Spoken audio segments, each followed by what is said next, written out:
दोस्तों आप लोगों ने एक बात सुनी होगी कि बचपन में हम लोग बच्चे होते हैं, उसके बाद में फिर हमारी उम्र बढ़ती है तो हम लोग जवान होते हैं, एक मैच्योर एज आती है और जैसे जैसे फिर उम्र घटनी स्टार्ट होती है, जैसे जैसे इंसान बुढ़ापे की तरफ को बढ़ना स्टार्ट होता है तो उसके अंदर फिर से एक बचपना आ जाता है।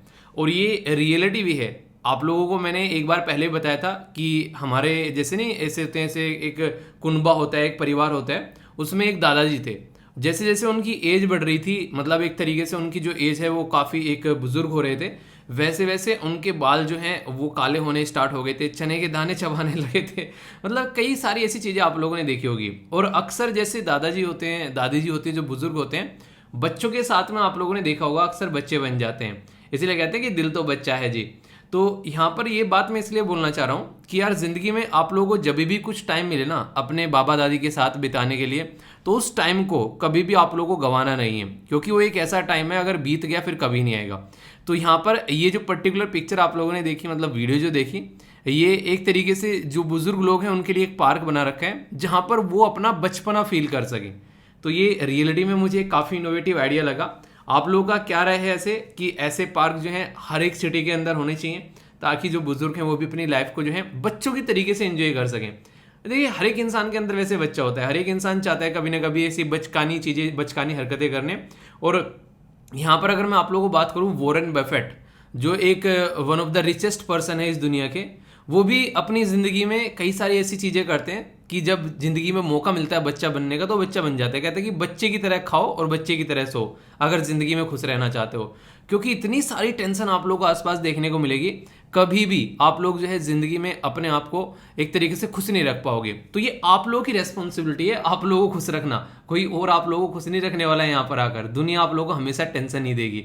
तो आप लोग ढूंढिए कि आप लोग कैसे खुश रह सकते हैं, और जब भी टाइम मिले अपने बाबा दादी के साथ में टाइम बिताने का मौका मिले या फिर पेरेंट्स के साथ में, तो उस मौके से चूकना नहीं है। ये एक तरीके से आप लोगों की लाइफ में एक नई एनर्जी भर देगा यार। अपना एक्सपीरियंस आप लोग बता सकते हैं, जब आप लोग बाबा दादी के साथ में या फिर घर में किससे बात करते हैं उस टाइम पर आप लोग कैसा फील होता है। देखना हमेशा आप लोगों को एक एनर्जी सी फील होगी, एक अपनापन सा, एक अच्छा सा लगेगा। ठीक है, आज की शानदार मोटिवेशनल कोटेशन है यार। यहाँ पर बोला गया है कि जब भी आप लोग पढ़ाई करने बैठो, ठीक है, कभी भी आप लोगों को लगता है कि पढ़ना है, तो ये सोचो कि बस यार ये चीज़ें ना आखिरी बार पढ़ रहे हैं। आप लोगों को क्या लगता है कि चल रही है जिंदगी, पढ़ते रहेंगे, होता रहेगा काम। यानी कि कहने का मतलब ये है किसी काम को इतनी शिद्दत से करो कि आखिरी बार इस काम को कर रहे हैं, तो उसमें आप लोगों की जो एनर्जी है वो 100% आएगी। या फिर कोई आप लोगों को बोले कि इस काम को करने का फिर दोबारा मौका नहीं मिलेगा, तो यहां पर ये बोला गया कि अगर आप लोग किसी भी एग्जाम के लिए पढ़ रहे हैं और आप लोग ये बोलें अपने मन में, अपने आप को ये बताएं कि आखिरी बार पढ़ रहे हैं यार, आज इसके बाद में ना, इस साल के बाद में ये किताबें ना उठा के नहीं देखनी है। कई सारे लोग तो ये कहते हैं इस साल के बाद में ना कभी जिंदगी में न्यूज़पेपर नहीं पढ़ना है। ठीक है, हालांकि ऐसी चीज़ें इसको तो जिंदगी का पार्ट बना लेना चाहिए, क्योंकि अवेयर रहना चाहिए कि आसपास क्या चल रहा है। तो इससे क्या होगा, आप लोगों के अंदर एक एनर्जी आएगी कि हाँ यार ऐसा नहीं कि जिंदगी भर ये काम करना है, और ये किसी भी काम में आप लोग इंप्लीमेंट कर सकते हैं। ठीक है, जैसे मॉर्निंग में उठना है तो आप लोग अपने आप को बताओ कि ठीक है यार मॉर्निंग में उठना है, ऐसा नहीं कि पूरी जिंदगी उठना है। ठीक है, पर लेकिन जैसे जैसे आप लोगों को काम करना स्टार्ट कर देते हो फिर आप लोगों की हैबिट बन जाती है। और जब किसी भी चीज़ की आप लोग आदत बना लेते हैं, हैबिट बना लेते हैं, तो इंसान जो है जिंदगी जीना आसान कर देती है उसकी हैबिट है इंसान की। तो इसलिए कहते हैं कि अपनी इंसान जो है हैबिटों का पुतला होता है, आदतों का पुतला होता है। तो जिंदगी में अच्छी आदतें, अच्छा एक लाइफ जीने का एक सही तरीका होता है सुबह टाइम पर उठना, एक्सरसाइज करना, अपने आप को, बॉडी को फिट रखना।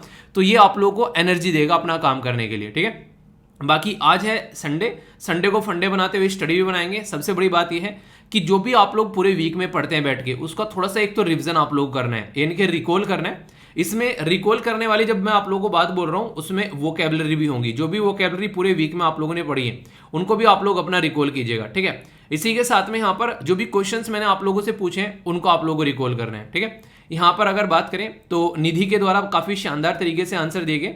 तो आज के एसएलवी कमांडो है निधि, और सबसे बड़ी बात है इनके द्वारा बोला गया कि पहली बार इनके द्वारा आंसर लिखे जा रहे हैं, और काफी अच्छे से इनके द्वारा ये आंसर दिए गए सारे। तो काफी पर्सनली मुझे अच्छा लगा, और इसी के साथ में इनके द्वारा सेंटेंस फॉर्मेशन करने की भी कोशिश की गई। तो इस तरीके से आप लोग देख सकते हैं। तो कोशिश करो यार, कोशिश करने वाले की कभी हार नहीं होती। तो ये आप लोग देखो, अच्छे से चीजों को एंजॉय करोगे तो अच्छा लगेगा आप लोगों को भी। इंपॉर्टेंट पर्सनैलिटी है यहाँ पर, इनका नाम आप लोगों को बताना है, ये किस पर्टिकुलर जो एरिया से रिलेटेड है। देखता हूँ कौन कौन पहचान पाते हैं। ठीक है, तो ये सारी वो पर्सनैलिटी हैं जिनके बारे में मैंने आप लोगों को बोला भी था कि ऐसी पिक्चर्स मैं डाल रहा हूँ जाकि आप लोग इनसे इनके प्रोफेशन का पता नहीं लगा पाए। तो ये मैंने इसलिए डाली है ताकि आप लोग इनके बारे में जान पाओ, और ये इनसे क्वेश्चन बनते हैं क्योंकि ये फेमस पर्सनैलिटी है, अपने फील्ड में कुछ अच्छा किया है इन्होंने, तो वही मैं आप लोगों के सामने पर्सनैलिटी लेकर आ रहा हूँ। तो पहचानो कौन, मैं देखता हूँ कौन कौन पहचान पाता है। पहले कुछ 2-4 छोटी छोटी न्यूज़ में आप लोगों को बताता हूँ कि देश दुनियादारी में क्या चल रहा है। इसके बाद में काफ़ी इंपॉर्टेंट आर्टिकल डिटेल में डिस्कस करूंगा बैकग्राउंड इन्फॉर्मेशन के साथ में, जिसमें बात करेंगे आज की डेट में सेक्स रेशो किस तरीके से नॉर्मलाइज हो रहा है देश के अंदर, ठीक है। इससे कई सारी बातें आप लोगों को जानने को मिलेगी, और फिर आप लोगों से क्वेश्चन भी पूछूंगा जिसका आंसर भी आप लोगों को देना है। इससे पता चलेगा कितने अच्छे से आप लोगों ने आर्टिकल सुना है, ठीक है। एक नासा का प्रोजेक्ट है, उसके बारे में हम लोग समझेंगे चांद के लिए, और कुछ बैकग्राउंड इन्फॉर्मेशन यहाँ पर जानेंगे। ये जो प्रोजेक्ट है उसकी डिटेल के साथ साथ में हम लोग हिस्ट्री में जो भी चांद के लिए प्रोजेक्ट है वो सारे प्रोजेक्ट देखेंगे यहाँ पर, और फिर यूपीएससी में जो क्वेश्चन पूछे गए हैं वो भी आप लोगों से यहाँ पर डिस्कस करूंगा, ठीक है। इसी के साथ में एक वायरस है, ये काफी लंबे समय से एक टॉपिक था जो मैं सोच रहा था कवर किया जाएगा। देखिए कोई भी टॉपिक आप लोगों का छूटेगा नहीं, इतनी आप लोगों को मैं गारंटी दे सकता हूँ, जो इंपॉर्टेंट टॉपिक होगा, ठीक है। ये नोट्स रहते हैं, सारी चीजें रहती हैं, बस ये रहता है कि जब टाइम मिलेगा उस टॉपिक को वहां पर इंक्लूड कर मैं आप लोगों से डिस्कस करता हूँ। इसीलिए इस जो डिस्कशन का नाम है आप लोगों को मैंने स्टार्टिंग में ही आप लोगों को बताया कि ये इंपॉर्टेंट न्यूज एनालिसिस है, ये द हिंदू नहीं है। इसके अंदर सारे इंपॉर्टेंट आर्टिकल मैं कवर करता हूँ, क्योंकि अगर न्यूज़पेपर लेकर बैठते हैं तो उसके अंदर बहुत सारी चीजें रिपीट होती हैं, तो वो रेगुलरली इतनी सारी रिपीट होती हैं कि हर दूसरे तीसरे दिन पर एक केस आता रहेगा, ठीक है। तो इस तरीके से आप लोग समझ सकते हैं। तो इससे क्या होगा, मैं आप लोगों के लिए वो इंपॉर्टेंट आर्टिकल लेकर आता हूं कि ताकि फुल टाइम जो है आप लोगों का वो शानदार तरीके से यूटिलाइज किया जा सके, ठीक है। और उसके साथ में क्वेश्चन भी रहते हैं जो कि आप लोगों को बिल्कुल उस टॉपिक को अच्छे से कवर करने में हेल्प करेंगे। तो डिस्कस करेंगे यहाँ पर डिटेल में। एक 2 यूपीएससी क्वेश्चन होंगे और एक क्वेश्चन आप लोगों के लिए फ्रेम किया गया है काफी शानदार, जो कि एक अच्छा क्वेश्चन है, इसके बारे में समझेंगे। इसी के साथ में यहाँ पर एक डिफेंस पर्टिकुलर एक न्यूज के बारे में डिस्कस करेंगे जो कि सिक्योरिटी के लिए डिफेंस के लिए इंपॉर्टेंट है, और यहाँ पर कुछ और बातें जानेंगे इंटरनेशनल रिलेशन के पॉइंट ऑफ व्यू से भी। तो कई सारी ऐसी इंटरेस्टिंग चीजें आप लोगों को जानने को यहाँ पर मिलने वाली है। तो वीडियो को टकटकी लगाकर देखिएगा, तभी आप लोग शानदार तरीके से इंजॉय भी कर पाओगे। नॉर्मली आप लोगों ने सुना होगा कि मौज लो रोज लो, नहीं मिले तो खोज लो। मेरे मुंह से सुनी है ये बात आप लोगों ने वही बात यहाँ पर देखने को मिल रही है जो झारखंड के चीफ मिनिस्टर साहब हैं, ठीक है। तो इनका नाम है यहाँ पर हेमंत सोरेन। तो यहाँ पर हुआ क्या, अभी इनके ऊपर एक तरीके से एक केस चल गया है जिसमें इनके द्वारा उन्हें कहते हैं कि अपने आप को ही सारी, मैंने कि एक तरीके से मान लीजिए कल को चीफ मिनिस्टर बन गए आप लोग, ठीक है। तो चीफ मिनिस्टर बनने के बाद में आप लोगों को मान लीजिए कोई प्रोजेक्ट है, उसके टेंडर आप लोगों को निकालने हैं, वो टेंडर आप लोग अपने आप को ही दे लो। ये बिल्कुल ऐसे ही अपने आप को ही भारत रत्न दे लो, ठीक है। तो वो वाली बातें हैं। तो इसके चलते यहाँ पर ऑफिस ऑफ प्रॉफिट वाली जो चीजें हैं वो इनके ऊपर यहाँ पर इंप्लीमेंट हो रही हैं।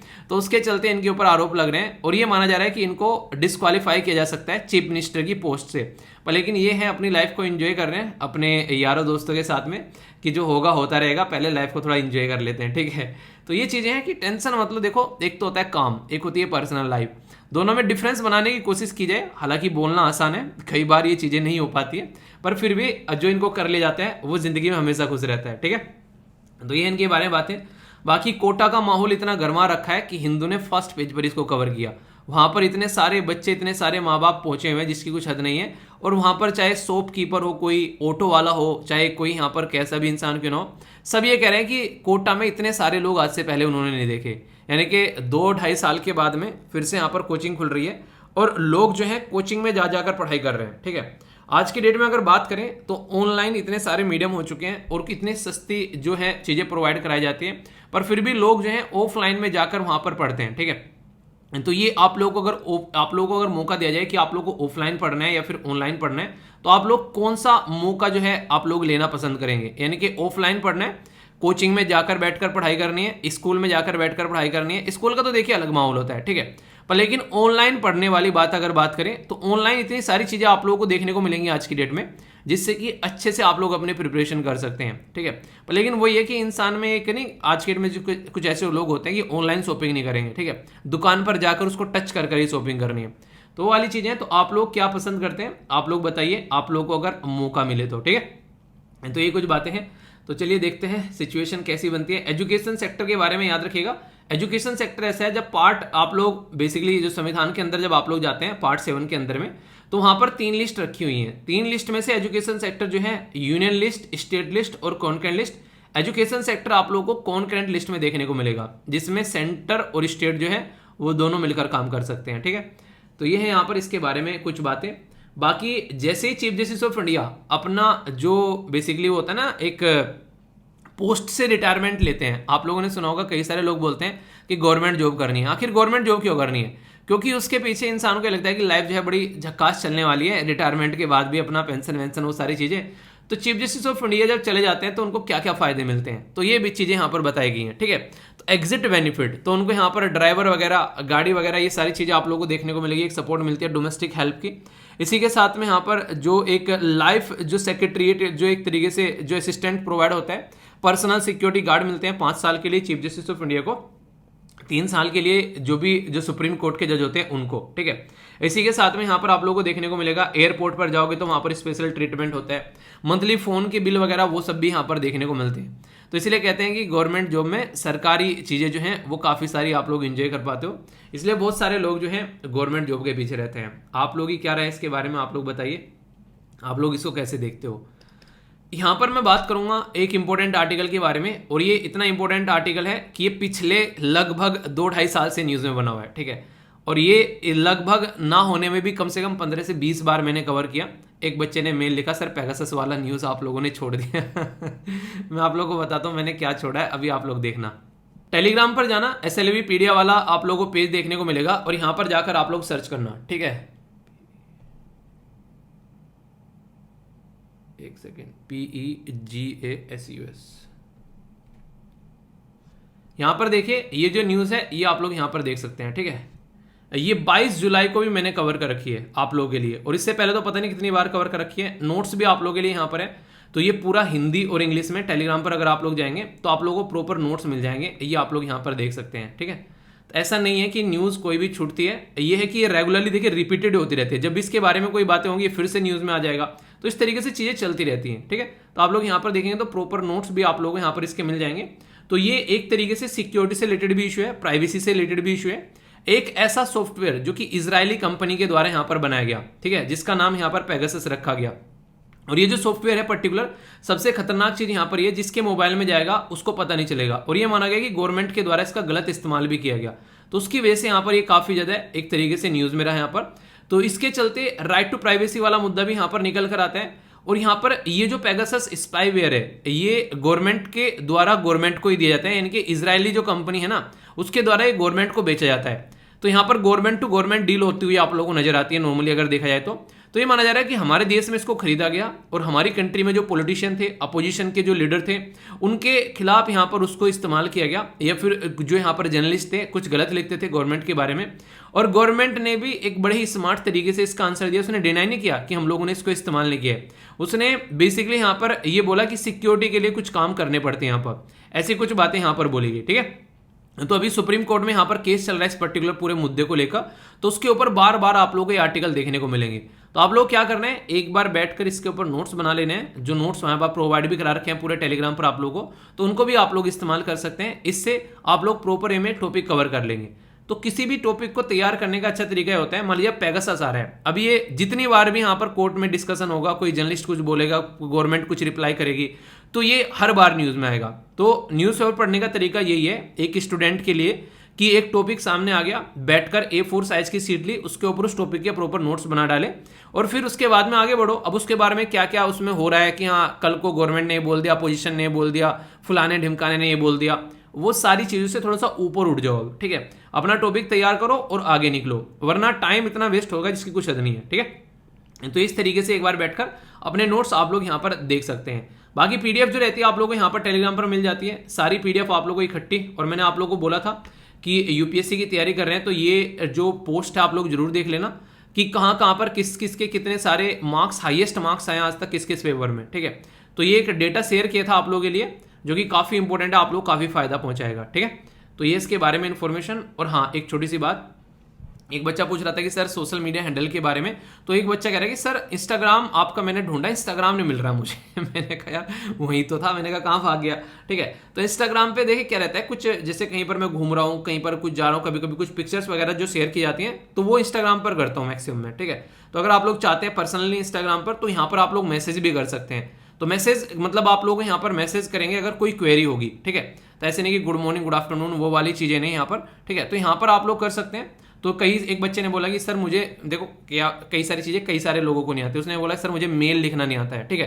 तो कहीं भी ट्राई नहीं किया होगा मेल लिखना, तो यहाँ पर इस तरीके से अगर आप लोग कुछ ऐसा लगता है तो इंस्टाग्राम पर आप लोग मेरे साथ में कनेक्ट हो सकते हैं, ठीक है।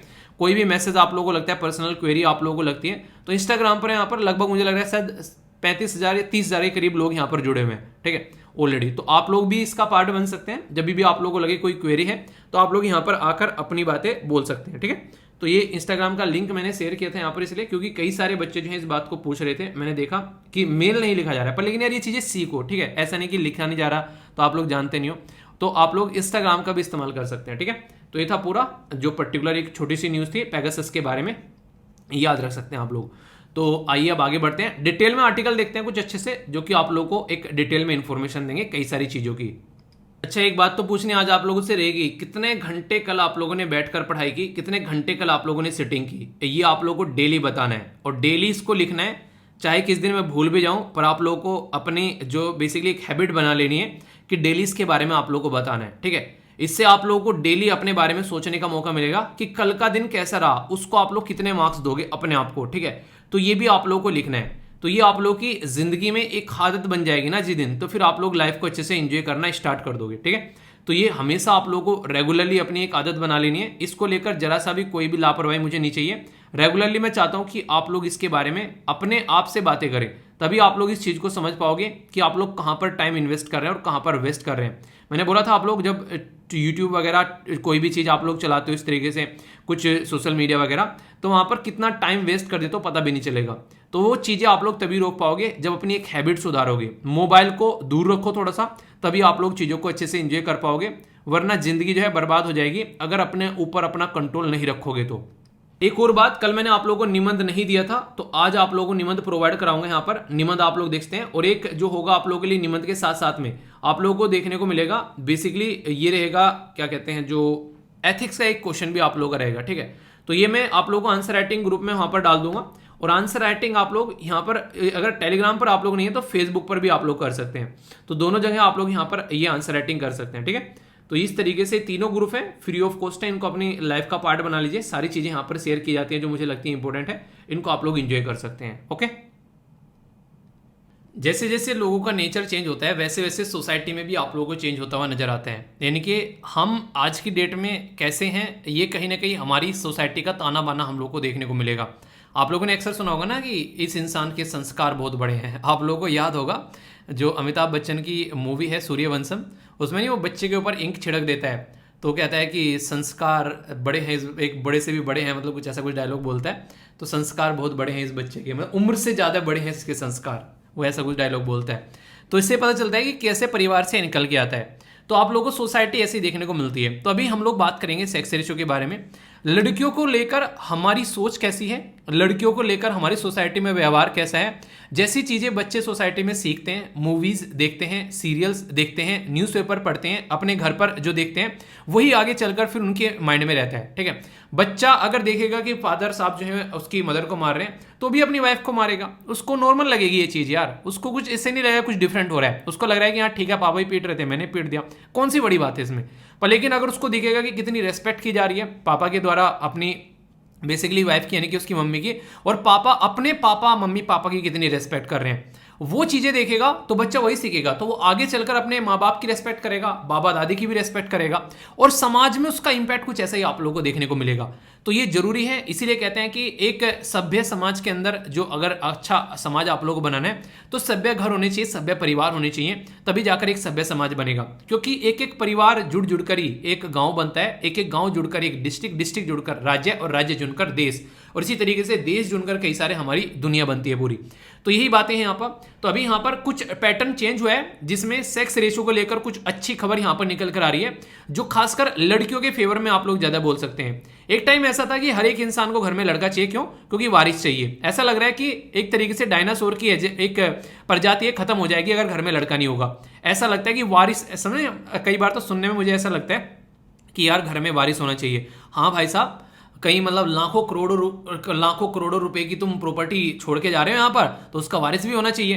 तो यार ये फालतू की चीजें हैं। इंसान जो है अकेला आता है, अकेला निकल कर जाता है, उसको जिंदगी में इतना करना चाहिए कि अपने बच्चों को पढ़ा लिखा कर कामयाब बना देना चाहिए। अब वो अपनी जिंदगी को कैसे जीनी है उनको छोड़ देना चाहिए। ऐसा नहीं कि यहाँ पर एक तरीके से हमारी सोसाइटी में चीजें देखने को मिलेगी कि रिसोर्सेज को एक्यूमुलेट करने में बहुत ज्यादा फोकस करते हैं, यानी कि चीजों को इकट्ठा करने में। अच्छा बच्चों के लिए ये करके चले गए, वो करके चले गए। इंडिया ओनली एक ऐसा देश है, भारत हमारा, जिसमें माँ बाप जो है बच्चों को बुढ़ापे तक उनको बच्चा समझते हैं और उनको पालते हैं। अगर लिटरली अगर वो कमा नहीं रहे तो उनको बुढ़ापे तक पाल सकते हैं। ऐसे पेरेंट्स, ऐसा दम जो है वो ओनली भारतीय माँ बाप में आप लोगों को देखने को मिलेगा। नॉर्मली अगर फॉरेन कंट्री में आप लोग जाओगे तो जैसे उनकी एज जो होती है 17-18 के करीब, उनको जो है लतिया कर घर से बाहर भगा देते हैं और बोलते हैं अपनी जिंदगी जियो, अपने आप कमाओ, अपने आप खाओ।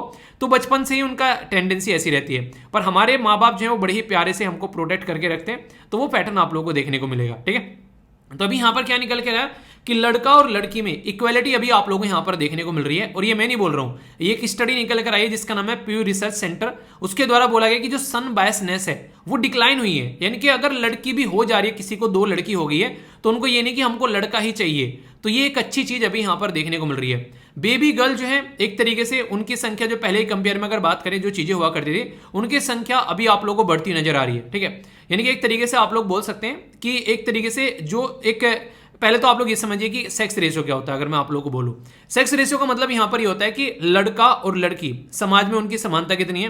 तो सेक्स रेशियो एक रेशियो इसमें मेल और फीमेल को, पॉपुलेशन को काउंट किया जाता है। यानी कि 1000 अगर लड़के हैं सोसाइटी में, कितनी लड़कियां 1000 लड़के पे हमारी सोसाइटी में कितनी लड़कियां हैं। तो ये सेक्स रेशियो नापने का एक तरीके से आप लोग बोल सकते हो एक पैरामीटर है। ये जो स्टडी है ये आप लोगों के सामने एक रिसर्च रखती है। इसमें बोला जा रहा है कि अगर बात करें फीमेल के बारे में तो 4,80,000 यानी कि 4.8 लाख 2010 में आप लोगों को यहाँ पर मिसिंग देखने को मिलती थी। ठीक है, पर लेकिन अभी जो मिसिंग है वो 4.8 लाख है यहाँ पर। यानी कि पहले इतने अबॉर्शन होते थे लड़कियों के, जिनको लड़कियों को घर में ही मार दिया जाता था 2010 में। अभी ये संख्या घट के 4.1 लाख, यानी कि घट के अब थोड़ा सा इंप्रूव हुई है। ऐसा तो नहीं कि बहुत इंप्रूव हो गई है। तो मिसिंग जो शब्द यूज किया गया यहाँ पर कि मिसिंग, यानी कि जो लड़कियों को सेक्स अबॉर्शन करके सेलेक्ट करके उसको पेट में ही मार दिया जाता है इससे पहले कि वो इस धरती पर आए। तो ये बेसिकली आप लोगों को फंडा यहाँ पर देखने को मिलेगा। तो इसके चलते यहाँ पर ये चेक किया गया कि लड़कियों के और जो टेंडेंसी थी वो सोसाइटी में, समाज में अभी चेंज हुई है। और इसका बहुत बड़ा तरीका आप लोग बोल सकते हैं आज के में समाज में, जैसे कई सारी मूवीज ऐसी निकल कर आई। दंगल मूवी ने बहुत सारे लोगों का पैटर्न चेंज कर दिया। ठीक है, मैरी कॉम मूवी आप लोग देखते हैं, वो जो निकल कर आई, लड़कियों के ऊपर डायरेक्ट मूवी बन रही है। और सबसे बड़ी बात यहां पर ये, एक टाइम पर ऐसा था कि एक्टर का रोल मूवीज में ज्यादा हुआ करता था। लड़कियों को तो साइड में कोई रोल दे दिया, छोटा सा गाना वाना हो गया, छोटा बहुत सा रोल दिखा दिया, तो वो गाने वाने सुनाकर साइड में कर देते थे। आज की डेट में जो हीरोइन है वो एक मेन कैरेक्टर में वो आप लोगों को दिखाई दे रही है सोसाइटी के अंदर में। तो इसको अंडरस्टैंड करके आने वाली जनरेशन जो है उसको एक सही डायरेक्शन में आगे लेकर चल रही है कि हाँ यार, फीमेल को इस पैटर्न में भी हम लोग समझ सकते हैं, जो कि पहले चीजें आप लोगों को दिखाई नहीं देती थी। तो एक अच्छी बात आप लोग यहां पर बोल सकते हैं कि पहले के कंपेयर में जो अभी सिस्टम सोसाइटी में देखने को मिल रहे हैं, तो लड़कियों के पास में उनके रोल मॉडल हैं। यानी कि उनको पता है कि हाँ ये लड़की ने इस सोसाइटी में, इस समाज में किया है, तो उनको रोल मॉडल की तरीके से लड़कियों के द्वारा देखा जा रहा है। और जो जो भी यहां पर रोल मॉडल बन जाता है सोसाइटी में, उसको देखकर फिर अगर किसी ने कोई अच्छा काम किया है तो दूसरे भी यहां पर सोचते हैं यार उसकी लड़की ने ये काम किया है। मैं आप लोगों की छोटी सी स्टोरी सुनाता हूं। ये एक पर्टिकुलर राज्य के अंदर में एक लड़की थी। उसके राज्य के अंदर में ये था बेसिकली, वहां पर लड़कियों को ना तो नौकरी करने का कोई मौका मिलता था और उनको घर से बाहर निकलने का भी मौका नहीं मिलता था। तो वहां की एक लड़की ने आरओ का पेपर निकाला। ठीक है, तो उसका पेपर निकालने के बाद में उस लड़की ने मुझे मेल किया कि सर मेरा आरओ में सिलेक्शन हो गया और मैं अपने गांव की पहली लड़की हूं जो कि यहां पर बाहर जॉब करने जा रही है। ठीक है, तो ऐसी सिचुएशन आप लोगों को देखने को मिली। उस टाइम पर तो कुछ नहीं था, वो एसएलवी परिवार के साथ में जुड़ी हुई थी। तो फिर उसने यहां तक ये भी बोला कि उसने मेल किया कि सर मैं अपने गांव के प्रधान से आपकी बात कराना चाहती हूं, क्योंकि वो भी चाहते हैं कि गांव की लड़कियां बढ़े। ठीक है, तो ये सिचुएशन आप लोग देखते हैं। तो कई सारे ऐसे एरिया हैं जहां पर आप लोगों को इस तरह की सिचुएशन देखने को मिलेगी। अप्रिशिएट करने लायक अगर माहौल रहे तो लड़कियां क्या नहीं कर सकती, तो लड़कियां कर सकती है काफी कुछ, बस उनको ऐसा एक अप्रिशिएट करने वाला एक माहौल मिल जाए वहां पर कि तुम ये कर सकते हो। देख, किसी भी इंसान कुछ कर नहीं पा रहा है तो कोई आके एक बार बोल देना कि यार तुम ये कर सकते हो, उसके अंदर उस काम को करने की इच्छा जग जाती है। वो उस काम को सोचता है कि हाँ यार अब कुछ हो चाहे ना हो, ये तो मैं काम करके निकल ही जाऊंगा। पर लेकिन इसके लिए पहले इंसान को अप्रिशिएट करना पड़ेगा। तो ये यहाँ पर काफी इंपॉर्टेंट है यहाँ पर। और जो डेटा अभी आप लोगों को निकल कर आ रहा है, अभी अगर बात करूं नेशनल फैमिली हेल्थ सर्वे जो कि अभी रिसेंटली प्रस्तुत किया गया, उसमें ये बोला गया कि हमारे देश के अंदर में जो बॉयज़ और गर्ल्स का रेशो जो है वो अभी ठीक ठाक आप लोगों को देखने को मिल रहा है। तो ये एक अच्छी बात है। यहाँ पर जो नेशनल फैमिली हेल्थ सर्वे 5वें नंबर का प्रस्तुत जो अभी किया गया था ना 2019, 20, 21 में, तो उसके बारे में यहाँ पर बात की जा रही है। तो अभी यहाँ पर एक जो पहले एक तरीके से खासकर अगर बात करें, गैप हाईएस्ट था खासकर कई सारी कम्युनिटी के अंदर में, अभी वो भी आप लोग कम होता हुआ नजर आ रहा है। सेंसस के हिसाब से अगर बात करें तो यहाँ पर काफी सारे गैप कम हुए हैं और पर्टिकुलर कम्युनिटी के बारे में बात की जा रही है यहाँ पर। ये तो एक तरीके से डेटा हो गया जो अभी आप लोगों को मैंने जो बातें की सारी, ठीक है। बाकी रिलीजन वाइज भी काफी ज्यादा गैप देखने को मिलता था। अगर बात करें हाईएस्ट जो गैप था यहाँ पर वो था सिख कम्युनिटी के अंदर में। 2001 सेंसस के हिसाब से सिक्स जो है वहां पर अगर सेक्स रेशो के बारे में बात करें तो 130 मेल और 100 फीमेल आप लोगों को देखने को मिलती थी। पर लेकिन 2011 का जो सेंसस आया तो यहाँ पर ये डेटा थोड़ा सुधरा और यहाँ पर 121 बॉयज अब 100 गर्ल हो गई, ठीक है। इसी के साथ में अराउंड जो नेशनल फैमिली हेल्थ सर्वे के हिसाब से यहाँ पर ये अराउंड 110 है।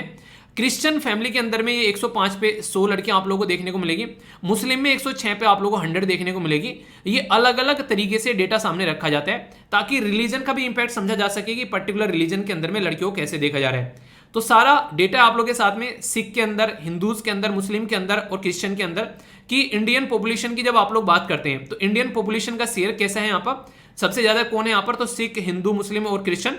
और इसी के साथ में जो मिसिंग गर्ल सेक्स सेलेक्टिव जो अबॉर्शन होता है तो सिख में कितना होता है, हिंदू में, मुस्लिम में और जो क्रिश्चियन में, वो भी आप लोग को परसेंटेज वाइज यहाँ पर देखने को मिलेगा। याद रखना ये परसेंटेज है, नंबर नहीं है, ठीक है। तो उसको अलग तरीके से मत ले लेना। तो ये ऐसा डेटा है जो कि काफी इंपॉर्टेंट आप लोग यहाँ पर देखते हैं। तो जो गैप है यहाँ पर वो गैप को फिल करने की बात की जा रही है ताकि आने वाले टाइम में लड़कियां जो कि 50% सोसाइटी पॉपुलेशन है उनको हम लोग साथ में लेकर चल सके। तो उसी के चलते इंडिया का जो सेक्स रेशियो है वो अभी यहाँ पर आप लोगों को थोड़ा सुधरता हुआ नजर आएगा। ओवरऑल सेक्स रेशियो के बारे में अगर बात करते हैं तो वो भी कहीं ना कहीं इंप्रूव हो रहा है, ठीक है। पर लेकिन चाइल्ड सेक्स रेशियो जो है 2011 तक आप लोग देखो कितना ये घटकर यहाँ पर नीचे आया। तो इनके ऊपर काम किए जा रहे हैं अभी यहाँ पर। इसके चलते हमारी कंट्री में प्रस्तुत किया जाता है नेशनल फैमिली हेल्थ सर्वे। तो नेशनल फैमिली हेल्थ सर्वे में अभी रिसेंटली जो डेटा है उसमें गांव वाले एरिया को और शहर वाले एरिया को कंपेयर करके दिखाया गया कि कहां पर कितनी चीजें आप लोगों को देखने को मिलती है, पॉपुलेशन वाइज भी और एक तरीके से बच्चों के हिसाब से भी यहां पर दिखाया गया है, ठीक है। तो जो 4वां सर्वे था यहां पर उसमें आप लोगों को यहां पर शहर और गांव में अगर देखेंगे तो गांव में ज्यादा लड़कियां आप लोगों को देखने को मिलती हैं, पैदा होती है एज कंपेयर टू शहर। लोग कहते हैं ना कि पढ़े लिखे लोग जो हैं वो समझदार होते हैं, यहाँ पर पढ़े लिखे लोग ही आप लोगों को यहाँ पर ज्यादा ही काम करते हुए नजर आते हैं। ये डेटा यहाँ पर बताता है, ठीक है। इस तरीके से आप लोग समझ सकते हैं। सेक्स अबॉर्शन के बारे में अगर बात करें तो ये आप लोग देखते हैं यहाँ पर 927 है गांव में, ठीक है। और इसी के साथ में आप लोग को देखने को मिलेगा शहर में ये आप लोग को 899। यहाँ पर बात की जा रही है कब की, 2000 जो यहाँ पर जो बेसिकली चौथा जो सर्वे था 15-16 में, 19 से 21 में आप लोगों को देखने को मिलेगा यहाँ पर, ये यहाँ पर आप लोगों को नजर आ रहा है। तो ये डेटा है जो कि एक हल्का सा आइडिया रख सकते हैं। अगर state wise, union territory wise कोई पूछे आप लोगों से हाईएस्ट सेक्स रेशियो कहां पर है तो केरला, तमिलनाडु और यहां पर पुदुचेरी में टेरिटरी में आप लोगों को देखने को मिलेगा, ठीक है। अगर पूछ ले कोई आप लोगों से यहां पर लोवेस्ट सेक्स रेशियो कहां पर है तो हरियाणा, जम्मू कश्मीर और इसी के साथ में दमन एंड दीव में देखने को मिलेगा। तो ये बेसिक कुछ ऐसी चीजें हैं जिसके ऊपर अक्सर आप लोगों से क्वेश्चन बनता है, तो छोटी छोटी बातें आप लोग यहां पर याद रख सकते हैं, ठीक है। चैलेंज क्या होता है नॉर्मली अगर आप लोगों से पूछे कि एक समाज में आप लोग रहते हैं कि यहाँ पर इस चीज हो रही है, इसके पीछे रीजन क्या है, ठीक है। एक तो सबसे पहले यहाँ पर चैलेंज आप लोगों को देखने को मिलेगा, बैलेंस नहीं हो पाता है कि रिग्रेसिव माइंडसेट है, बच्चे को लेकर ज्यादा प्रेफरेंस रहता है लड़के को सारे स्टेट के अंदर में, ठीक है। केरला वेरला या एक आधे को छोड़ देकर यहाँ पर आप लोगों को देखने को मिलेगा कि गर्ल के साथ में कई सारी नेगेटिव चीजें हैं। एक तो लड़की को अलग से सिक्योरिटी प्रोवाइड करानी है, ठीक है, उसको डोवरी देनी है, यानी कि एक तरीके से गर्ल्स यानी कि लड़कियों को लाइबिलिटीज माना जाता है, ये जो कि एक नेगेटिव माइंडसेट आप लोग बोल सकते हैं। लाइबिलिटीज क्या होता है कि कोई उधारी है उसको चुकाना है। आप लोग देखते हैं ना कई बार सुना होगा लड़कियों के घर में शादी नहीं हो रही है अगर तो कहते हैं माँ बाप क्या शादी करके हम अपनी रेस्पॉन्सिबिलिटी कंप्लीट कर दें, यानी कि ऐसा लगता है कि लोन ले रखा है वो लोन सर पे से उतारना है। तो ये जो नेगेटिव माइंडसेट है लड़कियों को लेकर ये काफी ज्यादा खतरनाक है। तो सबसे पहले तो यहां पर यह सुधारना पड़ेगा कि लड़कियों को भी लड़कों की तरीके से ट्रीट किया जाए, उनको लाइबिलिटी ना माना जाए, उनको भी एसेट माना जाए कि हाँ वो भी हमारी प्रॉपर्टी है लड़कों की तरीके से। पर लेकिन लड़कियों को यह माना जाता है कि ये एक तरीके से रेस्पॉन्सिबिलिटी है उतारकर फेंकनी है, ये बिल्कुल गलत है, ठीक है। मिसयूज टेक्नोलॉजी का बात करें तो यहां पर बात करें यहां पर बात की जा रही है अल्ट्रासाउंड जो कि सेक्स सिलेक्शन में हेल्प करता है, तो उसका गलत इस्तेमाल यहां पर किया जा रहा है कि पहले ही पता चल जाए घर में कि लड़का है लड़की है। ये पता चल गया कि ये लड़का है तो ठीक है भाई साहब और अच्छे से खातरदारी करो औरत की ताकि अच्छा खासा हष्ट पुष्ट शैतान पैदा हो, ठीक है। अगर पता चला लड़की है तो वहां पर उसको बेसिकली घर में ही मार दिया जाता है। ये चीजें आप लोगों को देखने को मिलती है। तीसरा जो इंपॉर्टेंट चैलेंज है यहाँ पर, हमारे देश में कानून तो है पर लेकिन इंप्लीमेंटेशन नहीं देखने को मिलेगा। देखिए कानून कागजों पे रहते हैं मैक्सिमम टाइम, सबसे बड़ी प्रॉब्लम ये निकल कर आती है। जिस दिन कानून ग्राउंड लेवल पर इंप्लीमेंट होने स्टार्ट हो जाएंगे तब यहाँ पर ये सारी प्रॉब्लम जो है वो दूर हो जाएगी। तो बात की जा रही है यहाँ पर, अगर हमारी कंट्री में एक कानून के बारे में बात करें जो 1994 का है, मैं ये आर्टिकल आप लोगों से 2022 में डिस्कस कर रहा हूं। 1994 में यहाँ पर एक ऐसा कानून है जिसको यहाँ पर प्रीनेटल कंसेप्शन एंड प्रीनेटल ये यहाँ पर डिटर्मिनेशन एक्ट लाया गया कि बच्चों का सेक्स सिलेक्शन नहीं करना है, उसके ऊपर कंट्रोल करना है और उसके लिए पेनल्टी भी रखी गई कि अगर कोई ऐसा करता पाया जाएगा तो उसको कंट्रोल किया जाएगा। पर लेकिन आज तक भी यहां पर इस चीज को लेकर हम लोग रो रहे हैं, इसका सॉल्यूशन नहीं निकाल पाए हम लोग। रेगुलरली आप लोगों को सिचुएशन देखने को मिलती है और ऐसी प्रॉब्लम यहां पर सोसाइटी में लोग जो हैं वो फेस करते हुए नजर आते हैं। तो ये जरूरी है कि इनके ऊपर काम किया जाए। और इससे भी बड़ी बात यहां पर बात करते हैं कई बार इलिटरेसी। इलिटरेट वुमेन जो है रिप्रोडक्टिव एज में जो 15 से लेकर 49 के बीच की बोली जा रही है, हायर फर्टाइल है आज की डेट में देन अगर बात करें लिटरेट वुमेन की, यानी कि जो पढ़ी लिखी महिला है और जो पढ़ी लिखी महिला नहीं है, तो उसमें आप लोगों को ज्यादा देखने को मिलेगा रिप्रोडक्टिव, जो एक तरीके से बच्चे ज्यादा पैदा किसके पास में हो रहे हैं, जो पढ़ी लिखी महिला नहीं है। जो पढ़ी लिखी महिला है वो क्या कर रही है, वो तो डिसाइड कर लेती है कि 2 ही बच्चे पैदा करने हैं। आधे तो ये बोलते हैं कि बच्चा एक ही अच्छा, हालांकि 2 भी यहां पर अगर बात करें, अब तो स्टेट गवर्नमेंट भी कई सारी ऐसी है कि 2 से ज्यादा बच्चे हुए तो आप लोगों को हम लोग सपोर्ट प्रोवाइड नहीं कराएंगे। अगर मैटरनिटी लीव चाहिए प्रॉपर वे में तो 2 बच्चों तक प्रॉपर वे में चीजें मिलेंगी। तो इस तरीके से भी चीजें आप लोगों को देखने को मिलती हैं। तो ये कुछ ऐसी बातें हैं जो कि आप लोग यहां पर अंडरस्टैंड कर सकते हैं, ठीक है। तो यहां पर कहीं ना कहीं सोसाइटी का माइंडसेट हो गया सारी चीजों की, इनके ऊपर काम करेंगे तो यहां पर ये माहौल जो है वो आप लोगों को चेंज होता हुआ नजर आएगा, वरना आने वाले टाइम में आप लोगों को दिक्कतें देखने को मिलेगी, ठीक है। तो ये ऐसे आर्टिकल, ये इस तरीके की स्टडी कई बार आप लोगों से कई तरीके से फायदा पहुंचाती है। एक तो अगर आप लोग मान लीजिए हरियाणा से आते हैं, आप लोगों से जरा सी देर में पूछ लेगा बेटी बचाओ बेटी पढ़ाओ स्कीम के बारे में। स्कीम तो है पर लेकिन उस स्कीम में इतना पैसा खर्च किया गया एडवर्टीजमेंट के ऊपर कि रियलिटी में जो स्कीम इंप्लीमेंट करनी थी उसके लिए पैसा ही नहीं है भाई के पास में। तो ऐसी ऐसी नेगेटिव चीजें आप लोगों को यहाँ पर देखने को मिलती है, तो उनके ऊपर काम करना काफी ज्यादा जरूरी है। तो ये कुछ ऐसी चीजें हैं जो कि आप लोग अंडरस्टैंड कर सकते हैं। कल को कोई भी इनसे पूछे आप लोगों से क्वेश्चन को इनसे रिलेटेड, तो आप लोग ये माइंड में इसको लेकर क्लैरिटी रखनी है, ठीक है। तो ये कुछ भी डाउट आप लोगों को इसके लेकर नहीं होना चाहिए। क्वेश्चन है बड़ा ही प्यारा सा, यहाँ पर ये बात की जा रही है सेक्स रेशो के बारे में। ओवरऑल सेक्स रेशो जो है वो कॉन्टिन्यूसली डिक्रीज हुआ है 1951 से, ये स्टेटमेंट बोली गई है। चाइल्ड सेक्स रेशो जो है वो कॉन्टिन्यूसली डिक्रीज हुआ है 1951 सेंसस से, ये बात बोली गई है। तो ये एक साधारण सा क्वेश्चन है पर लेकिन ये एक स्लाइड में इसका आंसर आप लोग दे दोगे। पहले तो आप लोग बताओ इसका आंसर सही क्या है। तो अगर आप लोग यहाँ पर बात करें तो ये पर्टिकुलर आप लोग यहाँ पर स्लाइड देख सकते हैं, ठीक है। तो ये स्लाइड यहाँ पर क्या बता रही है, चाइल्ड सेक्स रेशो के बारे में बात करें तो वो आप लोगों को देखने को मिलेगा वो डिक्रीज हुआ है, पर ओवरऑल सेक्स रेशो जो है वो यहाँ पर इंक्रीज हुआ है, ठीक है। तो इस तरीके से आंसर यहाँ पर क्या हो गया, आंसर यहाँ पर बी हो गया। तो यार इस तरीके से आप लोगों को चीजों को तैयार करना है, एक सिस्टमेटिक वे में चीजों को अंडरस्टैंड करना है, और कोई क्वेश्चन अगर आप लोगों से पूछे तो आप लोग उसका आंसर देने में सक्षम रहो। यही मेरा एक बेसिक पर्पज है कि आप लोग उसको अच्छे से समझो और उसका सही से आंसर दे सको। फीडबैक जरूर देना यार, कैसा लगा आर्टिकल। अगर कहीं पर कोई भी डाउट रहता है तो उसको आप लोग पूछ लिया करो और डन लिख दिया करो अगर आप लोगों को लगा है कि समझ में आ गया पूरा ढंग से। अगर समझ में नहीं आया आर्टिकल तो डाउट लिख के आप लोग अपना क्वेश्चन पूछ सकते हैं, और फीडबैक जरूर दिया करो ताकि यूट्यूब जो है उसको ये इनअप्रोप्रिएट ना लगे वीडियो कि इसमें कुछ नेगेटिव चीजें पढ़ा रहा हूं मैं, ठीक है। तो वो फीडबैक जरूर देते रहा करो।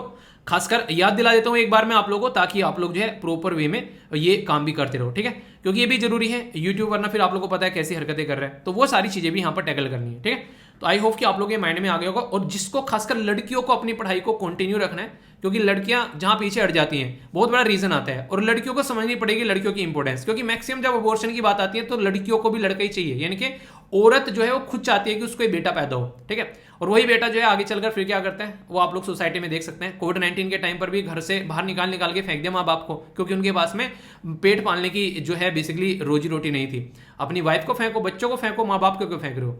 इसलिए मैं कहता हूं कि एक माँ बाप 100 बच्चों को पाल सकता है, पर लेकिन 100 बच्चे मिलकर भी एक माँ बाप को नहीं पाल पाते हैं। ये बड़ा ही खतरनाक एक सिनेरियो है सोसाइटी का। आप लोग क्या बोलते हैं इसके बारे में, आप लोग अपनी राय बता सकते हैं। ये मेरी पर्सनल राय है, हो सकता है किसी को सहमत ना हो, पर लेकिन मुझे जो लगता है मैं वो बोल देता हूँ, ठीक है। अगर किसी को बुरा लगता हो तो उसके लिए एक्सट्रीमली सॉरी, ओके। तो ये था पूरा आर्टिकल, कोई डाउट नहीं होना चाहिए, प्रॉपर क्वेश्चन के साथ में देख लिया। दोस्तों आप लोगों ने सुना होगा बड़ी बड़ी कंपनी आप लोगों से लाखों रुपए लेती है स्पेस की यात्रा कराने के। मैं आप लोगों को फ्री में स्पेस की यात्रा कराऊंगा, अभी कुछ सेकंड में। अभी आप लोग यहाँ पर देख पा रहे हैं, आप लोग के सामने यहाँ पर चंदा मामा से आप लोगों को मार्स यानी कि मंगल ग्रह पर लेकर चलता हूँ। तो ये है हमारे मंगल ग्रह, ठीक है। अगर आप लोग यहाँ पर देख पा रहे हैं तो कुछ ऐसी सतह देखने को मिलती है। जूम कर भी आप लोग यहाँ पर देखते हैं कि किस तरीके से खड्डे आप लोगों को यहाँ पर दिखाई देते हैं। ये इस तरीके की सिचुएशन आप लोग यहाँ पर देख सकते हैं। ऐसे अगर बात करें अपनी जो प्यारी पृथ्वी के बारे में, तो आप लोगों को ये कुछ ऐसी दिखाई देगी। तो यहाँ पर आप लोग देखते हैं तो इस तरीके का बिल्कुल सिचुएशन आप लोगों के सामने निकल कर आती है। ये तो हो गई यहाँ पर इनके बारे में। आप अगर चाहें तो यहाँ पर बहुत सारे ऐसे ग्रह हैं जो इसी तरीके से आप लोग देखते हैं। इवन इंटरनेशनल स्पेस स्टेशन भी अगर आप लोगों को देखना है तो वो भी आप लोग यहाँ से बैठे बैठे देख सकते हैं। ये वही इंटरनेशनल स्पेस स्टेशन है जिस पर बैठकर लोगों को तैयार किया जाता है स्पेस में ले जाने के लिए, ठीक है। तो यहाँ पर एक तरीके से बोल सकते हैं कल को चलकर अगर किसी को चांद पर जाना है, कहीं जाना है, तो पहले यहाँ पर एक तरीके से उस इंसान को एक काइंड ऑफ ट्रेनिंग यहाँ पर दी जाती है, ठीक है। तो ये आप लोगों के सामने पूरा स्पेस स्टेशन है। आप लोग बोलोगे कि सर आज क्या हो गया, स्पेस में घुमा रहे हो, स्पेस स्टेशन दिखा रहे हो, ऐसा कोई आर्टिकल आ गया क्या? जी हाँ, एक आर्टिकल है बड़ा ही प्यारा। यहाँ पर बात की जा रही है नासा के बारे में। नासा क्या है ये जैसे हमारी कंट्री की इसरो है एक स्पेस की एजेंसी, ऐसे ही यूएसए की स्पेस की एजेंसी है नासा। दुनिया में बड़ा नाम है इसका, पर लेकिन हमारी कंट्री की जो इसरो है उसका भी कम नाम नहीं है, वो भी यहाँ पर टक्कर देती है आज के डेट में नासा को। तो नासा जो है उसका एक प्रोजेक्ट है जिसका नाम है यहाँ पर आर्टेमिस। तो ये फर्स्ट आर्टेमिस के नाम से प्रोजेक्ट है, और ये जो प्रोजेक्ट है इसका ये मून के लिए है। यानी कि जो मैं आप लोगों को यहाँ पर अभी दिखा रहा था, जो कि मून के बारे में हम लोग बातें कर रहे थे, तो उसी मून के बारे में यहाँ पर आप लोगों को देखने को मिलेगा, ठीक है। तो ये जो पूरा प्रोजेक्ट है ये आप लोगों को यहाँ पर मून के बारे में बातें कर रहा है। 1 सेकेंड,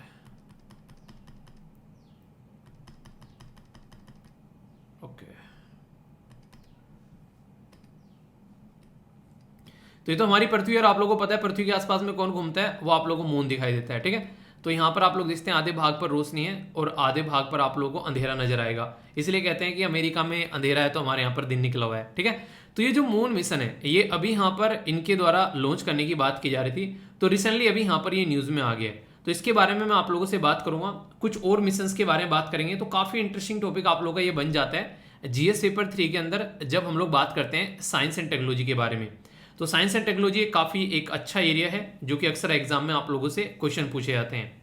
ये जो प्रोजेक्ट है, जब कोई भी इस तरीके से आप लोग प्रोजेक्ट लेकर जाते हैं कि हाँ चांद पर किसी चीज को भेजना है, तो ऐसा नहीं होता है कि एकदम आप लोग उस चीज को चांद पर भेजते हैं। ऐसे पर्टिकुलर सिस्टमेटिक वे में चीजें स्टार्ट होती हैं और एक पर्टिकुलर लूप के थ्रू ऐसे होती हैं यहाँ पर जो पर्टिकुलर चीजें हैं वो एक जगह पर यहाँ से पहुंचती है। यानी कि जैसे मान लीजिए यहाँ से प्रोजेक्ट स्टार्ट हुआ यूएसए के यहाँ से, तो इस तरीके से चलेगा यहाँ पर, ये इस तरीके से घूमता हुआ यहाँ पर और फिर इस तरीके से यहाँ पर निकलता हुआ, कुछ इस तरीका आप लोगों को यहाँ पर ये पैटर्न देखने को मिलेगा, ठीक है। तो यानी कि ये आर्टेमिस जो प्रोजेक्ट है यहाँ पर नासा का, ये पूरा कैसे कैसे लॉन्च किया जाना है वो वाली पिक्चर आप लोगों को मैं यहाँ पर दिखा रहा हूँ। मतलब साइंटिस्ट बना रहा हूँ आप लोगों को डायरेक्ट, ठीक है। तो ये साइंटिस्ट वाली बातें आप लोगों को देखने को मिल रही है यहाँ पर। इस मिशन के बारे में इतनी चर्चाएं क्यों हो रही है? आप लोगों ने अक्सर एक इंसान का नाम सुना होगा कि चांद पर पहला कदम रखने वाला इंसान कौन था।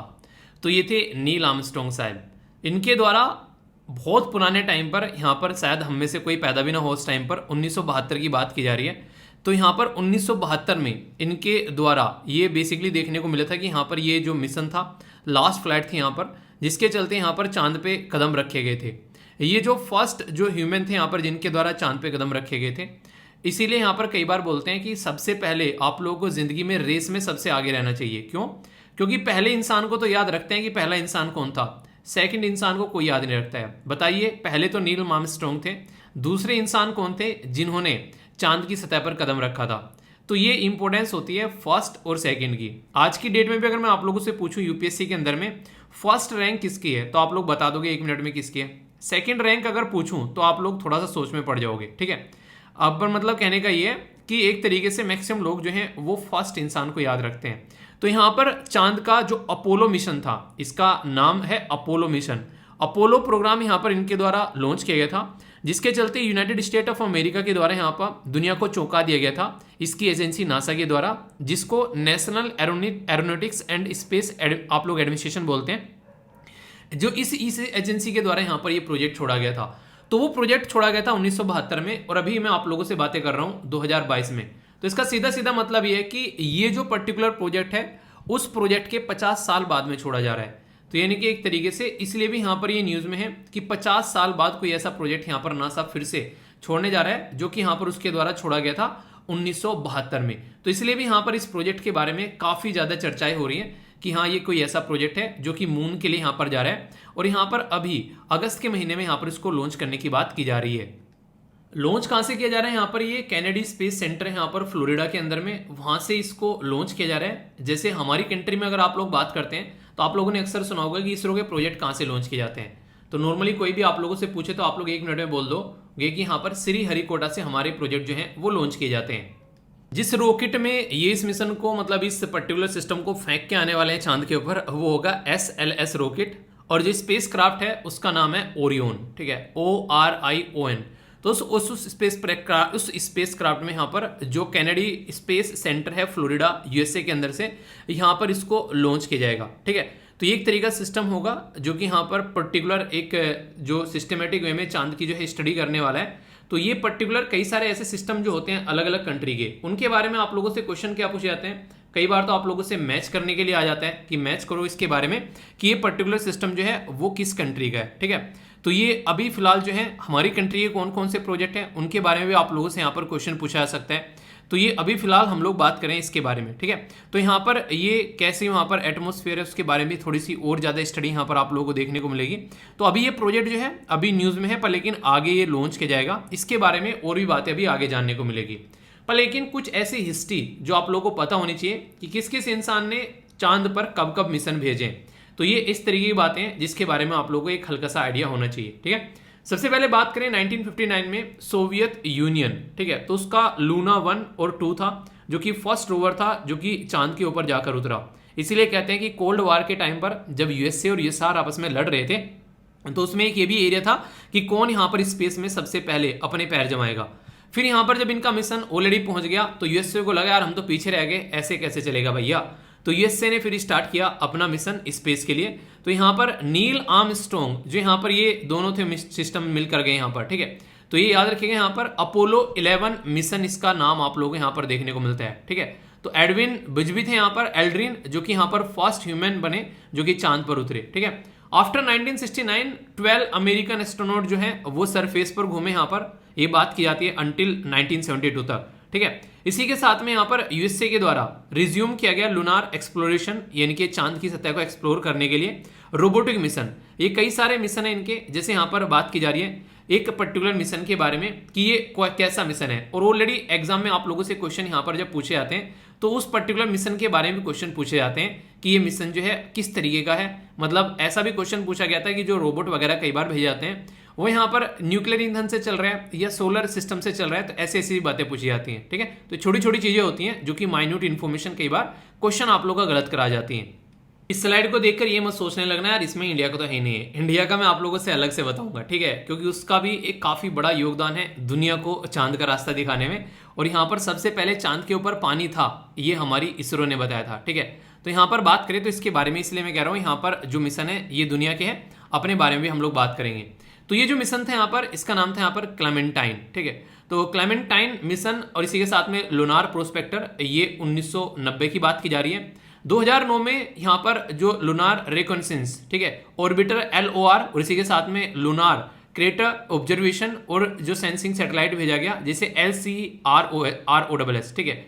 तो ये बोला गया नासा के द्वारा। फिर यहाँ पर स्टार्ट किया गया आर्टेमिस, जिसके बारे में हम लोग बातें कर रहे हैं। तो ये अभी स्टार्ट किया गया पर लेकिन लॉन्च किए जा रहे हैं अब, यानी कि जब कोई मिशन लॉन्च करना होता है तो कई साल पहले उसको स्टार्ट कर देते हैं, क्योंकि वो कोई ऐसी चीज नहीं है कि एक दिन में हो जाएगा। ये बिल्कुल ऐसे है जैसे UPSC की प्रिपरेशन जो है, अगर आप लोगों को प्रॉपर वे में आगे लेकर चलनी है तो एक टाइम से पहले ही आप लोगों को चीजें स्टार्ट करनी पड़ेगी, क्योंकि पूरा लगभग 1.5 से 2 साल आप लोगों का एक प्रोसीजर कंप्लीट होने में लगता है। फॉर्म निकलने के बाद में उससे पहले तैयारी करनी है, फिर यहाँ पर फाइनल इंटरव्यू होने के बाद में उसके बाद में मेरिट लगती है, सब चीजें एक पूरा 1.5 साल पूरा प्रोसीजर आप लोगों का यहाँ पर खपता है इसके अंदर में। तो उसके लिए एक प्रॉपर सिस्टमेटिक वे में आप लोगों को काम करना पड़ेगा कि पुराना ढंग से क्वेश्चन पेपर देखो, सिलेबस देखो, जो आप लोगों को रास्ता दिखाएं कि कैसे आप लोगों को अपना मिशन लॉन्च करना है। तो ऐसे यहाँ पर काफी लंबे समय पहले ये चीजें स्टार्ट हो जाती हैं। ग्रेविटी रिकवरी और इसी के साथ में यहाँ पर इंटीरियर लेबोरेटरी के बारे में यहाँ पर बात की जा रही है। चाइना का जो है यहाँ पर 2 रोवर है यहाँ पर सरफेस पर, जो अभी आप लोगों को रिसेंटली देखने को मिले 2019 में, जो कि यहाँ पर फार साइड पर लैंड किए, यानी कि अब तक जो थे वहां पर उस साइड पे लैंड कर रहे थे जो कि पृथ्वी से ज्यादा कनेक्ट हो जाता है। पर लेकिन ये बिल्कुल ऐसे ही है जैसे कि यहाँ पर अपनी पृथ्वी हो गई और यहाँ पर चांद हो गया, तो हम लोगों ने जाकर यहाँ पर अपना एक तरीके से पंडाल लगा लिया, बैठ के अपना पार्टी कर रहे हैं। पर लेकिन चाइना ने क्या किया, चाइना यहाँ पर गया, कहा कि मैं वहां पर जाकर अपना पंडाल लगाऊंगा, यहाँ पर पार्टी करेंगे, यहाँ पर केक काटेंगे हम लोग जाकर। तो ये फार साइड का जो प्रोजेक्ट था ये चाइना का था दुनिया में पहली बार, तो इसलिए भी यहाँ पर इसकी कई सारी बातें के ऊपर चर्चा होती है। ठीक है, तो ये तो थी दुनिया की कहानी जो कि मैंने आप लोगों को सुनाई अपनी जुबानी। अब बात करते हैं इसरो की महान गाथा। हमारी कंट्री भी कोई पीछे नहीं है। 2007 में हमारे द्वारा यहाँ पर शानदार मिशन छोड़ा गया रसिया के साथ मिलकर, यानी कि इसरो हमारी कंट्री की इंडियन स्पेस रिसर्च ऑर्गेनाइजेशन और रसिया की रोस्कोसमोस के साथ में मिलकर म्यूचुअल कोऑपरेशन में, म्यूचुअल होता है कि मिलकर एक दूसरे के साथ में काम कर हमारे द्वारा ये मिशन छोड़ा गया और कंफर्म किया गया कि पानी है चांद के ऊपर।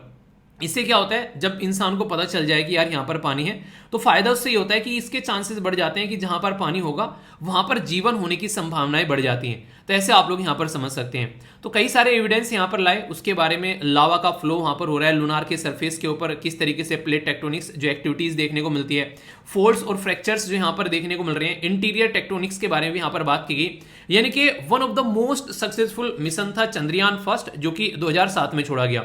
2007 में जो चंद्रयान मिशन यहां पर छोड़ा गया इसरो का, तो इसके बाद में फिर रिसेंटली अभी हम लोगों ने चंद्रयान 2 छोड़ा। चंद्रयान 2 में और चंद्रयान 1 में क्या डिफरेंस था? चंद्रयान 1 जो था वो ये कर रहा था कि चांद के पास में जाके उसके ऑर्बिटर में घूमेगा आराम से हमारा ग्रह, उसके हमारा सैटेलाइट, और उसके बारे में यहां पर स्टडी करेगा। पर लेकिन सबसे बड़ी बात है चंद्रयान 2 के बारे में, हम लोगों ने कोशिश की थी कि सॉफ्ट लैंडिंग करा दी जाए। सॉफ्ट लैंडिंग क्या होता है? मान लीजिए आप लोग ऐसा बोल सकते हैं कि आप लोगों का जो घर है वो 2 माले का घर है यहाँ पर, ठीक है, तो 2 माले का घर है यहाँ पर, एक तो माला ये हो गया और मतलब 3 माले का लगा लो चलो आप लोग, ठीक है, ये ग्राउंड फ्लोर, ये सेकंड और ये थर्ड। आप लोग यहाँ थर्ड फ्लोर पे हो, थर्ड फ्लोर से आप लोगों को यहाँ पर क्या करना है, कोई बेसिकली यहाँ पर एक गद्दा है और वो गद्दा जो है आप लोगों को फेंकना है नीचे, ताकि आप लोग उसको बाहर ले जाएं या फिर जो भी आप लोग उसका इस्तेमाल करना है। एक तो आप लोगों ने गद्दा फेंक दिया और धड़ाम आकर यहाँ पर पड़ा सरफेस के ऊपर, ठीक है, एक तो वो तरीका है, वो तो गद्दा था। पर लेकिन अगर मैं यहाँ से बोलने लगूँ कि आप लोगों को यहाँ से रेफ्रिजरेटर फेंकना है, तो क्या होगा, उसकी खस्ता हालत हो जाएगी, वो रेफ्रिजरेटर जो है बेसिकली डब्बा बन जाएगा। पर लेकिन अगर बोले कि वो रेफ्रिजरेटर लटका कर आराम आराम से छोड़ना है और आकर जमीन पर रख जाएगा वो, ठीक है, तो ये हार्ड लैंडिंग होती है कि जाकर टकराए, और ये होती है सॉफ्ट लैंडिंग कि जहां पर है वहां पर जाकर रखा जाए, ठीक है। तो जब यहां पर चंद्रयान 2 मिशन लॉन्च किया गया तो उसमें हम लोग को सॉफ्ट लैंडिंग करानी थी, पर लेकिन सॉफ्ट लैंडिंग हम लोग वहां पर नहीं करा पाए क्योंकि हम लोग इतने प्रिसीजन वे में यहाँ पर काम नहीं कर पाए और हार्ड लैंडिंग वहां पर हो गई, यानी कि हमारा टप्पा खाया, जैसे कि गेंद टप्पा खाती है ऐसे हमारा प्रोजेक्ट वहां पर जाकर टप्पा खाया। और यहाँ पर जो इसका पर्टिकुलर सिस्टम था जो लैंडर का, वो लैंडर यहाँ पर टूट गया, यानी कि लैंडर के अंदर आप लोगों को रोवर देखने को मिल रहा था जो कि यहाँ पर टूट गए, और हमारा आधा मिशन सक्सेसफुल हुआ जो कि ऑर्बिटर, यानी कि पहले यहाँ पर सिस्टम में एक तो ऑर्बिटर था जो कि चांद के ऊपर चारों ओर साइड में चक्कर लगाएगा, वो तो काम कर रहा है आसानी से, पर लेकिन जो लैंडर था जो कि जमीन पर जाकर लैंड करेगा, और रोवर जो था जो कि जिसका नाम प्रज्ञान दिया गया कि वो सरफेस पे जाकर घूमेगा, तो वो यहाँ पर काम नहीं कर पाए, उसके फरकच्चे उड़ गए। तो याद रखिएगा इनके अलग अलग नाम दिए गए हैं। लैंडर का नाम विक्रम दिया गया था, विक्रम साराभाई के नाम पर, इसी के साथ में रोवर का नाम जो दिया गया था उसका नाम प्रज्ञान दिया गया था, तो रोवर प्रज्ञान, और इसी के साथ में इसके अंदर था विक्रम, जो विक्रम लैंडर के अंदर था रोवर प्रज्ञान। तो ये हमारा जो मिशन था ये यहाँ पर हाफ सक्सेस यहाँ पर हालांकि बोला गया, पर लेकिन फिर भी एक अच्छी ट्राई आप लोग बोल सकते हैं इसरो के द्वारा जो यहाँ पर की गई। और ये इंडिपेंडेंट तरीके से जब कोई इंसान ट्राई करता है तो वो सैल्यूट करने वाली बात होती है, ना कि पीछे हाथ खींचने वाली बात। इसरो के बारे में अगर मैं आप लोगों से बात करूं, जो लूनार मिशन, ये चंद्रयान 3 अभी यहां पर इसके लिए हम लोग तैयार हो गए। जैसे ही यहां पर सेकंड हुआ था तुरंत यहां पर 3 के बारे में हम लोगों ने बातें करनी स्टार्ट कर दी थी। तो यानी कि कहने का मतलब यह है कि हवा में कोई भी स्पेस का प्रोग्राम जो है वो लॉन्च नहीं किया जाता है, जरा सी चीजों में सिचुएशन जो है बहुत ज्यादा चेंज हो जाती है। आप लोग ये सोचो, एक इंटरेस्टिंग चीज मैं आप लोगों को बताना चाहूंगा यहाँ पर। मान लीजिए एक फ्लाइट में आप लोग आ रहे हैं और आप लोग जो है यूएसए से इंडिया के अंदर कोई फ्लाइट है उसमें आप लोग आ रहे हैं, ठीक है। मान लीजिए यहाँ से आप लोग चल रहे हैं पर्टिकुलर एरिया से यूएसए से, ठीक है, आप लोग यूएसए से आए यहाँ पर, एक कहाँ गया यूएसए, गायब हो गया भाई ये है यूएसए, ठीक है। तो यूएसए से आप लोग यहाँ पर आए और आप लोगों को इंडिया के अंदर आना है, यानी कि यहाँ पर अपनी प्यारी कंट्री हो गई। पर लेकिन सोचो अगर यूएसए से अगर जरा सा भी उसका नोक जो है उसका जहाज का हल्का सा इधर को मुड़ जाए इधर के कंपेयर में, तो आप लोग सीधे जो है अफ्रीका कॉन्टिनेंट में जाकर उतरोगे। तो यानी कि जरा सा एंगल भी चेंज होने से जो हवाई जहाज की जो जर्नी है वो कहीं पर से कहीं पहुंच जाएगी। तो इसलिए यहाँ पर सोचो कि कितना शानदार तरीके से चीजों को जरा सी माइन्यूट चीजों को काउंट कर यहाँ पर प्रोजेक्ट लॉन्च किया जाता है जब वो वहां पर पहुंचता है। तो बहुत ही इंपॉर्टेंस आप लोगों को यहाँ पर इसकी देखने को मिलेगी, ठीक है। तो ये था पूरा इसके बारे में इन्फॉर्मेशन। आई होप कि आप लोगों के माइंड में कोई कंफ्यूजन नहीं होगा। क्या क्या देखा हम लोगों ने कि कौन सा मिशन यहाँ पर लॉन्च करने वाले हैं उसके बारे में बात की। इसी के साथ में अपोलो मिशन के बारे में भी हम लोगों ने कुछ कुछ यहाँ पर बातें कर ली, जो कि आप लोगों को पता होना चाहिए। दुनिया में कौन कौन से मिशन है, हमारी कंट्री के कौन कौन से यहाँ पर मिशन आप लोगों को देखने को मिले हैं, तो ये थी इसके बारे में सारी इन्फॉर्मेशन। टॉपिक कितना इंपॉर्टेंट है यहाँ पर, यूपीएससी भी यहाँ से क्वेश्चन पूछने से आप लोगों से पीछे नहीं हटती है। तो साइंस एंड टेक से कई सारे प्यारे प्यारे क्वेश्चन बनते हैं। तो एक क्वेश्चन आप लोगों के सामने यहाँ पर बात की जा रही है कैसेनी, जो बेसिकली हाइगेंस, तो कैसेनी हाइगेंस के बारे में बात की जा रही है। स्पेस क्राफ्ट है यहाँ पर, ये सारे स्पेस क्राफ्ट हैं और इसके सामने पर्पज था इनका, वो पर्पज बोला गया है। तो तीनों को मैच करना है और सही आंसर आप लोगों को बताना है। जैसे कैसेनी हाइगेंस जो है यहाँ पर, ये वीनस के लिए था, ठीक है, तो ये याद रखिएगा यहाँ पर। तो एक तरीके से शुक्र बोल सकते हैं, तो शुक्र के बारे में यहाँ पर बात करने की बात की जा रही थी और इसी के साथ में अर्थ के बारे में भी डेटा इकट्ठा करने की बात की गई। ये पर्टिकुलर प्रोजेक्ट आप लोगों को यहाँ पर ये बताना है किसकी स्पेस एजेंसी के प्रोजेक्ट थे, ठीक है। इसी के साथ में मैसेंजर जो आप लोगों को यहाँ पर देखने को मिलेगा, ये था किसके लिए, ये था मरकरी, यानी कि एक तरीके से बुध ग्रह के लिए, ठीक है। तो मरकरी के लिए आप लोगों को यहाँ पर देखने को मिलेगा। तीसरा यहाँ पर आप लोगों को देखने को मिलेगा विएजर, ठीक है। तो ये जो था फर्स्ट और सेकंड था यहाँ पर, ये सोलर आउटर सोलर सिस्टम को एक्सप्लोर करने की यहाँ पर बात की गई, ये बोला गया है। तो सही आंसर क्या है, A B C F D आप लोगों को बताना है। इससे यहाँ पर ये ऐसे नहीं कि अभी पूछ ले गए आगे नहीं पूछे जाएंगे।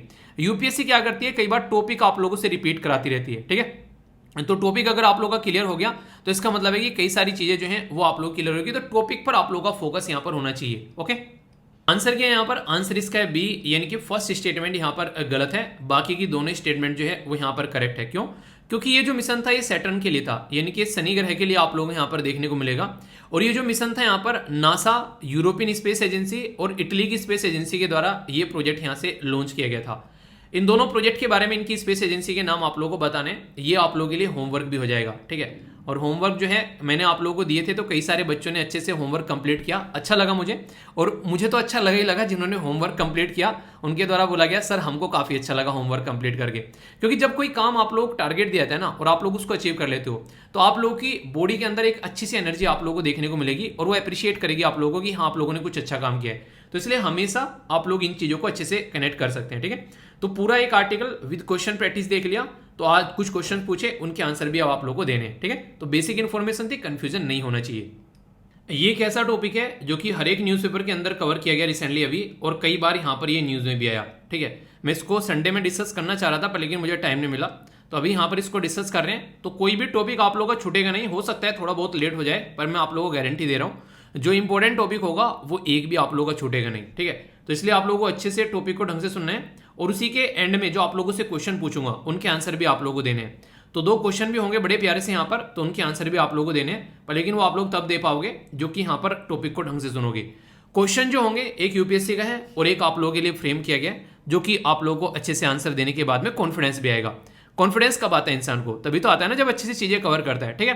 तो जो भी क्वेश्चन पूछता हूँ उनके आंसर मैं आप लोगों से एक्सपेक्ट करता हूँ, ठीक है। कई सारे बच्चे आजकल पार्टिसिपेट कर रहे हैं काफ़ी अच्छे से, कई सारे बच्चे तो ऐसे जो पहली बार पार्टिसिपेट कर रहे हैं और सुनकर मेरा मजा आ गया, मतलब पहली बार पार्टिसिपेट किया और शानदार तरीके से आंसर दिए गए, ठीक है। तो आप लोग देख सकते हैं कल की वीडियो के नीचे मैंने पिन भी किए थे आंसर, उनसे आप लोगों को पता चलेगा कि कितने अच्छे से लोग जो हैं अपनी प्रिपरेशन कर रहे हैं, ठीक है। तो यहाँ पर ये काफ़ी इंपॉर्टेंट आर्टिकल है, तो इसके बारे में सबसे पहले तो बात यहाँ पर ये है कि ये इसका नाम क्या है यहाँ पर, ठीक है। जैसे कोरोना है यहाँ पर, ऐसी इस वायरस का नाम है और ये एक जूनोटिक बीमारी है, इसके बारे में मैं आप लोगों से बात करूंगा। इसका नाम है यहाँ पर लैंगिया हैनिपा वायरस, ठीक है। तो लैंगिया हैनिपा वायरस जो है ये यहाँ पर अभी रिसेंटली देखने को मिल रहा है और ये चाइना में डिटेक्ट किया गया था 3 साल पहले। चाइना में आप लोग बोलोगे सारे वायरस यहाँ से निकल कर क्यों आ रहे हैं, चाइना ना एक्सट्रीम पर पहुंच जाता है कई जगह, यानी कि वहां पर इंसानों को छोड़कर सारी चीजें खाई जाते हैं, कुत्ते बिल्ली, मुझे पता नहीं शायद मच्छरों की भी बिरयानी बनाकर खा लेते हो वो लोग, इतनी हरकतें वो करते हैं, यानी कि वो एक अलग लेवल पर पहुंच चुके हैं आज के डेट में। उनको जो है बेसिकली इतनी पॉपुलेशन है उसका पेट भरना है तो कुछ भी करते हैं यहाँ पर वो। तो ऐसे ही यहाँ पर देखने को मिला कोरोना वायरस के बारे में अब तक भी अफवाहें हैं कि चाइना के अंदर वो क्रिएट किया गया, कई कहते हैं कि वहां से निकल कर आया, बहुत सारी ऐसी बातें आप लोगों ने सुनी होगी। पर लेकिन आज की डेट में जितना प्रेशर हम लोग इन्वायरमेंट के ऊपर बना रहे हैं, यानी कि अभी यहाँ पर आप लोगों को ये बातें नजर आएगी कि जिस इन्वायरमेंट में हम लोग रह रहे हैं बहुत सारे वायरस आप लोगों को जानवरों से निकलते हुए नजर आएंगे। तो जो भी वायरस जानवरों से इंसानों में लगता है उसको हम लोग जूनोटिक वायरस बोलते हैं, क्योंकि वो जानवरों से निकल कर आते हैं। तो जूनोटिक वायरस जो है यहाँ पर वो वायरस होते हैं जो जानवरों से इंसानों में लगता है। और खासकर जो नए नए वायरस अभी निकल कर आ रहे हैं उनमें सबसे खतरनाक चीज ये है कि हमारे पास में किसी भी वायरस के लिए यहाँ पर अब तक कोई प्रॉपर ट्रीटमेंट नहीं है। जैसे कोरोना ने लोगों की जान ली दबाकर, तो उसके लिए हानन फानन में हम लोगों ने अलग अलग अपने अपने डोज बनाए, ठीक है। आप लोगों ने देखा होगा, आप लोगों ने भी अपने अपने डोज लगवाए होंगे, तो ये यहाँ पर आप लोगों को देखने को मिलता है। तो बहुत सारे ऐसे वायरस अभी रिसेंटली आप लोगों को देखने को मिले। और हैनिपा जो वायरस है, ये ऐसा नहीं है कि यहीं पर ही आप लोगों को देखने को मिल रहे हैं, ये इसी कंट्री में देखने को मिल रहे हैं, बहुत जगह आप लोगों को यहाँ पर देखने को मिलेगा, जिसके चलते यहाँ पर कई सारी इनकी फैमिली बन जाती है, ठीक है। जैसे फैमिलीज को हैनिपा वायरस, जो फैमिली का नाम भी आप लोग यहाँ पर देख सकते हैं, क्योंकि एक परिवार के अलग अलग वायरस निकल जाते हैं। जैसे आप लोगों ने देखा यहाँ पर, जब हम लोगों ने बात की थी बेसिकली कोरोना के बारे में, तो कोरोना के कई सारे छोटे छोटे नाम आ गए यहाँ पर, ठीक है, कि ये इंडिया से निकल कर आया, ये यूएसए से निकल कर आया, ये यूके से निकल कर आ रहा है। तो वो कोरोना के बच्चे हो गए छोटे छोटे, अपना नेचर चेंज कर कर कर। तो इसी तरीके से वायरस जो होता है वो वहां जहां जिस कंट्री में रह रहा है उसके नेचर के बेस पर किस तरीके इंसान को एक तरीके से कनेक्ट कर रहा है, उसके बेस पर उसका नेचर चेंज होता रहता है। और आप लोगों को एक इंपॉर्टेंट बात बताऊं, आप लोग इसको सुनकर थोड़ा हैरान भी होंगे, जो वायरस होता है अक्सर उसकी दवाई बनाने में बड़ी मशक्कत लगती है और कई बार उसकी दवाई भी नहीं मिलती है। रीजन क्या है? वायरस का नेचर होता है कि वो अपने नेचर को चेंज कर रहा होता है। मतलब जैसे मान लीजिए एक वायरस है यहाँ पर ए, वायरस को हम लोगों ने यहाँ पर इसकी दवाई बनाई, पता चला उसका नेचर चेंज हो गया यहाँ पर कुछ दिनों बाद बी, हम लोगों ने इसके लिए दवाई बनाई थी, अब बी के लिए दवाई बनाओ, पता चला बी का नेचर होकर हो गया सी, अभी यहाँ पर सी के लिए दवाई बनाओ, इसका नेचर हो गया डी। तो इसीलिए वायरस के लिए दवाई बनाना आसान नहीं है, क्योंकि वो अपना नेचर बदलता रहता है, आज कैसा है कल को कैसा आप लोगों को नजर आएगा। तो इसके चलते यहां पर सबसे बड़ी दिक्कत होती है कि HIV वायरस, आप लोगों ने अक्सर सुना होगा कि दवाइयां जो हैं वो बड़ी मुश्किल से क्रिएट की जाती है, और वो भी प्रॉपर इलाज नहीं है, वो ऐसा है कि आप लोग लेते रहो तो बचे रहोगे, जिस दिन छोड़ दोगे उस दिन टिकट कट जाएगा। ये सिचुएशन है यहाँ पर। सिम्टम जो है यहाँ पर बेसिकली लंगिया वायरस का अगर बात करें तो वो ये कि फीवर आप लोगों को देखने को मिलेगा, थकावट होगा, आप लोगों को खाने का मन नहीं करेगा, वोमिटिंग होगी, पेट में दर्द, सर में दर्द, मसल्स में पेन। अगर आप लोगों को थोड़े से लंबे समय तक कोई भी ऐसी चीज़ें आज की डेट में दिखती है ना, मैं आप लोगों को एक सजेशन दूंगा, तुरंत डॉक्टर के साथ में कॉन्टैक्ट करो। और खासकर अगर घर में मम्मियों को कई सारी प्रॉब्लम देखने को मिलती हैं और वो लापरवाही में क्या करती हैं, कुछ नहीं है यार हो जाएगा, काढ़ा पी लिया, ठीक है, कुछ और दवाई खा ली, डोलो वगैरह खा ली, हो गया काम, फिर से अपना काम पर लग गए। आज की डेट में ये लापरवाही बिल्कुल भी नहीं बरतनी है, क्योंकि ऐसे ऐसे वायरस आप लोगों को मार्केट में देखने को मिल रहे हैं जिसकी वजह से कई सारे लोगों की जान जा रही है, और बहुत बड़ा रीजन उसमें क्या है, हमारी लापरवाही। तो अपनी लापरवाही ये जो है हम लोगों को थोड़ी सी बचानी है, जिसकी वजह से दिक्कतें देखने को मिल रही है। अभी मैंने बताया यहाँ पर चाइना के अंदर से यहाँ पर निकल कर आया, ये पर्टिकुलर रीजन है, एक है यहाँ पर हेनन और दूसरा यहाँ पर सेंडोंग, ठीक है। तो जहां से ये वायरस जो है ये यहाँ पर पकड़ा गया। सबसे अच्छी बात यह है, अगर कोई वायरस ऐसे आता है तो उसके बारे में जल्दी पता चल जाता है तो सही रहता है, कई बार जो है पता नहीं चलता है। जैसे कोरोना के साथ में सबसे बड़ी दिक्कत क्या हुई, उसका पता ही नहीं चल पाया, जब वो दुनिया में फैल गया तब जाकर चाइना ने बोला अरे भैया ये हमारा था। दुनिया कह रही है तुम्हारा था, भाई बताया क्यों नहीं, तुम तो दुनिया में मजे लेते घूम रहे हो। तो वो वाली सिचुएशन आप लोगों को देखने को मिल रही है। तो इसके चलते हम लोग को इन सिचुएशन पर ध्यान रखना काफी जरूरी है, ताकि कल को कोई भी कंडीशन ऐसी बने तो उसका सॉल्यूशन यहां पर निकाला जा सके। तो ये चीजें कहां से निकल कर आती हैं उसके बारे में बेसिक इन्फॉर्मेशन मैंने आप लोगों को यहां पर बताई। जब तक इनको नहीं समझेंगे इंसान तब तक ये चीजें ऐसी चलती रहती हैं, ठीक है। तो इसके बारे में आप लोग आइडिया रखिएगा। अगर बात करूं यहां पर, अभी आप लोगों को यहां पर मैं बताता हूं कुछ बातें, जैसे कि 2015 में काफी ज्यादा आप लोगों ने सुना होगा इबोला वायरस के बारे में, ठीक है। तो यहां से क्वेश्चन बन गया आप लोगों के लिए इबोला वायरस। तो बोला जा रहा है कि among the following which were the frequently mention in the news from the outbreak of Ebola virus. तो ये ऐसी कंट्री थी जो कि काफी ज्यादा लोगों की यहां पर डेथ हुई इबोला वायरस की वजह से। तो यूपीएससी ने यहां से क्वेश्चन तक पूछ लिया, 2013 से लेकर 2016 में यहां पर ये इबोला वायरस चला। इसी के चलते यहां पर 2015 में यूपीएससी को लगा कि बहुत हो गया यार, बहुत सारे लोगों को लपेट चुका है ये, चलो इससे क्वेश्चन पूछ लेते हैं, देखते हैं बच्चे कितना इसके बारे में जानते हैं। तो 3 कंट्री में बहुत ज्यादा महामारी यहां पर देखने को मिली। तो यहां पर बात की जा रही है सीरिया, जॉर्डन, इसी के साथ में यहां पर गुनिया या फिर गिनी बोल सकते हैं, सेरिलियन और लीबिया। इसी के साथ में यहां पर आप लोगों को देखने को मिलेगा लाइबेरिया, सॉरी, इसी के साथ में फिलीपीन हो गया, पपुआ न्यू गिनिया हो गया, और यहां पर जमाइका, हैती और यहां पर सुरिनाम, ठीक है। तो ये कंट्री है कई सारी, इनमें सही आंसर क्या है वो आप लोगों को यहां पर बताना है। सही आंसर क्या है? सही आंसर यहां पर बी, यानी कि यहां पर ये 3 कंट्री ऐसी थी जो कि बहुत ज्यादा न्यूज में रही और यहां पर रेड अलर्ट टाइप में यहां पर इशू कर दिया गया। सेनेगल, ये सेनेगल हो गया, गिनी हो गया, ठीक है। तो ये पर्टिकुलर जो 3 कंट्री यहां पर इनके बारे में आप लोग याद रखिएगा, ये गुनी, ये यहां पर सेरिलियन और ये बेसिकली लाइबेरिया। तो यहां पर काफी लार्ज स्केल में यहां पर ये चीजें फैली, ठीक है। तो इसके चलते कई बार क्वेश्चन भी आप लोगों से बन जाते हैं, क्वेश्चन पूछ ले तो आप लोगों को कंफ्यूजन नहीं होना चाहिए कि ये कंट्री कहां पर है। तो ये आप लोगों के सामने है यहां पर कंट्री, जो कि आप लोगों को मैप में भी मैंने दिखा दी। पर्टिकुलर रीजन यहां पर देखने को मिला और ये वेस्टर्न अफ्रीकन रीजन है जहां पर ये बीमारी काफी लार्ज स्केल पर फैली। सबसे बड़ी फिर से बात बता देता हूं, दिक्कत ये होती है कि वहां पर इलाज नहीं होता है, जिसकी वजह से दिक्कतें और ज्यादा बढ़ती चली जाती हैं। ये जो क्वेश्चन है कॉमन सेंस का क्वेश्चन है और यूपीएससी अक्सर आप लोगों के साथ में यहां पर खेलती है। अगर आप लोग इस बात को पकड़ लोगे तो आप लोग ये क्वेश्चन चांस हो जाते हैं सही होने के 90%, 90 या 95% आप लोग इसको बोल सकते हो। 5% तो धोखा भी मिल सकते हैं यहाँ पर। वो क्या है मैं आप लोगों को बताता हूँ। जैसे यहाँ पर बोला गया यहाँ पर बेसिकली एंडिनो वायरस के बारे में, तो बोला जा रहा है कि ये जो वायरस है ये सिंगल स्ट्रेन डीएनए आप लोगों को देखने को मिलेगा और इसी के साथ में जो रेट्रो वायरस है यहाँ पर वो डबल स्ट्रेन डीएनए आप लोगों को देखने को मिलेगा। 90 से 95% जो ऐसे क्वेश्चन देते हैं उनमें क्या करती है यूपीएससी, ये स्टेटमेंट चेंज कर देती है। यानी कि डबल यहां होना था, सिंगल यहां होना था, तो यहां पे भी ऐसा ही किया गया, उस स्टेटमेंट को चेंज कर दिया, सिंगल ऊपर पूछा दिया, डबल ऊपर पूछा दिया। तो अगर ऐसी स्टेटमेंट कोई आ रही है तो 90 से 95% आप लोगों को देखने को मिलता है वो गलत ही होती है। तो ये कॉमन सेंस आप लोग बोल सकते हैं। जब प्रैक्टिस करोगे तो ये सारी चीजें आप लोग समझ जाओगे।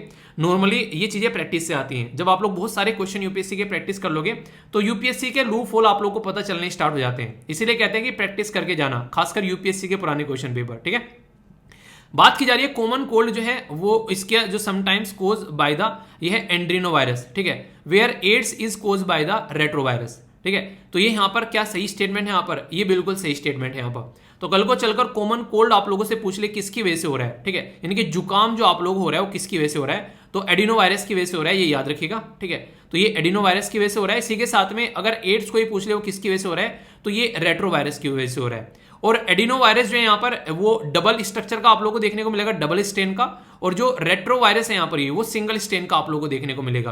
तो ये एक्स्ट्रा इन्फॉर्मेशन आप लोग क्यों बता रहा हूं कि कल को चलकर हो सकता है कि यहाँ पर इनमें से कोई एक वायरस दे दे और इसके अलावा आप लोगों से जो प्रेजेंट के वायरस हैं उनके बारे में क्वेश्चन डाल के पूछ ले। तो पुराने क्वेश्चन पेपर आप लोगों को प्रैक्टिस करनी होती है और ये ध्यान रखना है एग्जाम में, अगर यहाँ पर इनकरेक्ट पूछ देता तो पहली स्टेटमेंट सही हो जाती, अगर यहां पर करेक्ट पूछ लिया तो दूसरी स्टेटमेंट सही हो जाती है। तो इसकी कोई गारंटी नहीं है कि आप लोगों ने क्वेश्चन पढ़ने के बाद में आप लोगों को आंसर भी पता है उसके बाद भी आप लोगों को मार्क्स मिलेंगे। यानी कि यहां पर पता है आप लोगों को ये आंसर क्या है, पर लेकिन आप लोगों ने नहीं पढ़ा, करेक्ट था इनकरेक्ट, और आप लोग लगा कर आ गए आंसर। तो ऐसे भी आते आते भी मार्क्स हाथ से जाते हैं, ये बात आप लोग एग्जाम में हमेशा याद रखिएगा। तो आंसर क्या हो गया? आंसर यहां पर इसका बी हो गया। जब मैंने पहली बार इस वायरस के बारे में पढ़ा मुझे वो गाना याद आ गया, रिंग रिंग रिंगा रिंग रिंग रिंगा, वो नहीं एक ट्यून सी कौन से गाने की, मतलब ट्यून सी मेरे कानों में एकदम गूंजी, मैंने कहा तो उसके नाम से याद रख सकते हैं। ठीक है, तो यहाँ पर ये लिंगाया जो वायरस है यहाँ पर, तो लिंग लिंग लिंगा नहीं कहते, इससे एक तरीके से आप लोग जो कई बार ट्यून सी पकड़ लेते हैं। ठीक है, तो इस तरीके से आप लोग समझ सकते हैं। तो यहाँ पर ये है बेसिकली लिंगाया वायरस। ठीक है, तो लिंगाया वायरस के बारे में आप लोगों के सामने दो स्टेटमेंट है, आंसर आप लोगों को बताना है। बोला गया it is a zoonotic virus, पहली स्टेटमेंट। दूसरा बोला गया ये पार्ट है जो जीनस जिसमें मैंने बताया अभी हैनिपा वायरस का। ठीक है, और ये सिंगल स्ट्रेन आरएनए जो कि आरएनए जीनोम में विद ए पॉजिटिव ओरिएंटेशन आप लोगों को देखने को मिलेगा। तो बोला गया only one, only two, both या फिर नन ऑफ द अबव। तो आंसर क्या है ये आप लोगों को बताना है। आंसर क्या है अभी मैंने आप लोगों को बताया जूनोटिक है, तो पहले तो स्टेटमेंट यहां पर सही होगी। ठीक है, और कुछ नहीं तो आंसर फर्स्ट हो गया, ऐसा है ना दिमाग में एकदम। ठीक है, तो बहुत सारे बच्चों ने क्या होता तुरंत की कम से कम ये तो हो ही गया, इसके बारे में एक बार को पता नहीं है, अगर पता है इसके बारे में तो फिर आप लोग लगा दोगे कि आंसर क्या हो गया, आंसर हो गया बोथ। पर लेकिन फिर भी क्वेश्चन गलत कर दोगे, क्यों? क्योंकि इनकरेक्ट पूछा गया है। तो यहां पर आप लोग जूनोटिक वाला पता है पर लेकिन इनकरेक्ट है, तो इसका मतलब पहली स्टेटमेंट तो इनकरेक्ट होगी। तो आप लोग ये समझ सकते हैं कि आप लोगों का आधा क्वेश्चन तो वैसे ही सोल्व हो गया, ना तो ये होगा अब ना ये होगा, अब या तो दूसरा हो गया या फिर नन ऑफ द अबव होगा। तो 50% प्रोबेबिलिटी आप लोग ही होगी कि आप लोग इस क्वेश्चन का आंसर दे सकते हो 50%, ओनली चीजों को ये देखकर कि हाँ ये क्या पूछा गया यहाँ पर। तो इसलिए कहता हूं कि कॉमन सेंस का यूज कर एग्जाम में चीजें ढंग से करनी है। ठीक है, तो आंसर क्या हो गया? आंसर यहाँ पर बी हो गया। तो सारी इंफॉर्मेशन आप लोगों को यहाँ पर दे रखी है इसके बारे में, पूरे वायरस के बारे में क्या क्या है, किस परिवार का है, यहाँ पर किस किस ये इश्यूज इसके साथ में आप लोगों को पर्टिकुलर वायरस से रिलेटेड चीजें कनेक्ट देखने को मिल रही है, इसकी कोई दवाई नहीं है, वो सारी बातें इस स्लाइड में आप लोगों के सामने है। तो इस तरीके से आप लोगों को तैयारी करनी है कि जो क्वेश्चन आ चुके हैं वो तो आंसर देने ही है, जो आगे फ्यूचर में भी आप लोगों से पूछे जाए वहां पर उनके भी आंसर आप लोगों को देने हैं। ठीक है, और जो भी चीजें मैं आप लोगों को पढ़ाता हूं वो स्लाइड में आप लोगों को देखने को मिल जाती है, तो इसलिए अच्छे से आप लोग उसके ऊपर फोकस कर सकते हैं। ये सारे क्वेश्चन है जो कि यूपीएससी में पूछे गए और जो मैंने भी आप लोगों को यहाँ पर करा दिए। कोई भी डाउट हो तो बताना जरूर, और फीडबैक जरूर देते रहा करो। फीडबैक देने में आप लोग कई बार आलस कर देते हो, मैं आप लोगों को इसीलिए रिकॉल कराता हूं कि मुझे नहीं यूट्यूब को बताना है कि ये वीडियो इनअप्रोप्रिएट नहीं है। ठीक है, तो ये आप लोगों को फीडबैक देकर पता चलेगा, और अच्छे से उस चीज को पढ़ो यार, और पुराने क्वेश्चन पेपर जरूर लगाओ, एनसीईआरटी अपनी जरूर कवर करो। ये ऐसी चीजें हैं जो कि आप लोगों को सही डायरेक्शन में लेकर चलेंगी, अगर इनको ढंग से नहीं करोगे तो फिर दिक्कतें देखने को मिलेंगी। ठीक है, तो ये हो गई बेसिक चीजें, तो इसके बारे में आप लोग जरूर याद रखिएगा। वायरस के बारे में बेसिक इंफॉर्मेशन, उसका बेसिक नेचर आप लोगों को पता होना चाहिए, और जूनोटिक बीमारी के बारे में आप लोग याद रखिएगा। इसी के साथ में एक छोटी सी इंफॉर्मेशन और दे देता हूं, क्वेश्चन इसके ऊपर बन सकता है। वन वर्ल्ड और वन हेल्थ के बारे में बात की जा रही है। वन वर्ल्ड और वन हेल्थ का मतलब क्या है, यहां पर ये बोला गया कि इन्वायरमेंट को भी साथ में लेकर चलना है, क्योंकि जूनोटिक बीमारी जो निकल कर आ रही है वो जानवरों से निकल कर आ रही है, एनिमल से निकल कर आ रही है। तो एनिमल से इंसानों को लग रही है, और एनिमल कहाँ रहते हैं, एक इन्वायरमेंट में रहते हैं। तो दुनिया में अब यहां पर ये बात की जा रही है WHO के द्वारा, यानी कि वर्ल्ड हेल्थ ऑर्गेनाइजेशन के द्वारा, कि हम लोगों को उसके ऊपर भी फोकस देना है कि कैसे सिचुएशन को कंट्रोल करके चलना है, कि दुनिया में जो जानवरों से इंसानों में बीमारी फैल रही है उसके ऊपर कैसे फोकस देना है। तो ये काफी बेसिक सी चीज है जो कि आप लोगों को माइंड में क्लियर करके चलनी है। कई बार इनके बारे में आप लोग कंफ्यूजन में आ जाते हैं, तो ये चीजें भी आप लोगों को माइंड में रख के चलनी है, ठीक है। तो ये थी बेसिक इन्फॉर्मेशन। आई होप कि आप लोगों के माइंड में इसको लेकर क्लैरिटी आई होगी। अगर हाँ तो बताएगा, अगर ना तो बताएगा, क्योंकि माइंड में डाउट रखकर नहीं चलना है। ओके, नेक्स्ट आर्टिकल के लिए मैं आप लोगों को लेकर चलता हूँ मलेशिया। मलेशिया एक आइलैंड कंट्री आप लोगों को देखने को मिलेगी, और ये जो साउथ ईस्ट एशिया के अंदर आप लोगों को नजर आएगी, ठीक है। तो यहाँ पर आप लोग देखते हैं, यहाँ पर ये पर्टिकुलर अलग अलग एरिया में डिवाइडेड भी यहाँ पर। और मलेशिया के पास में आप लोगों को मलक्का स्टेट देखने को मिलता है।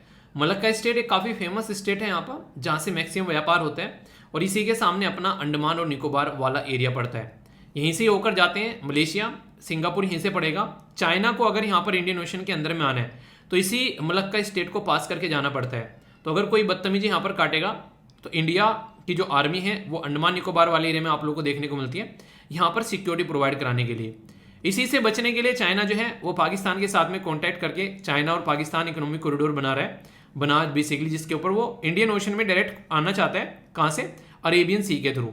तो इसका ऑल्टरनेटिव वो तैयार कर रहा है, ऐसे आप लोग यहाँ पर बोल सकते हो। यानी कि जो यहाँ पर ये पर्टिकुलर एरिया है इसका ऑल्टरनेटिव तैयार कर रहा है चाइना, ताकि यहाँ से उसको रास्ता मिल जाए यहाँ के बंदे। पर हम लोग क्या है, यहाँ पर सारी कंट्री के साथ में अच्छे रिलेशन बना रहे हैं, जबकि चाइना के अच्छे रिलेशन यहाँ पर नहीं है। अभी जो चीफ है रॉयल मलेशियन आर्मी के, वो हमारी कंट्री में विजिट किए, तो ये काफी इंपॉर्टेंट टॉपिक बन जाता है इंटरनेशनल रिलेशन के पॉइंट ऑफ से जीएस पेपर 2 के अंदर में।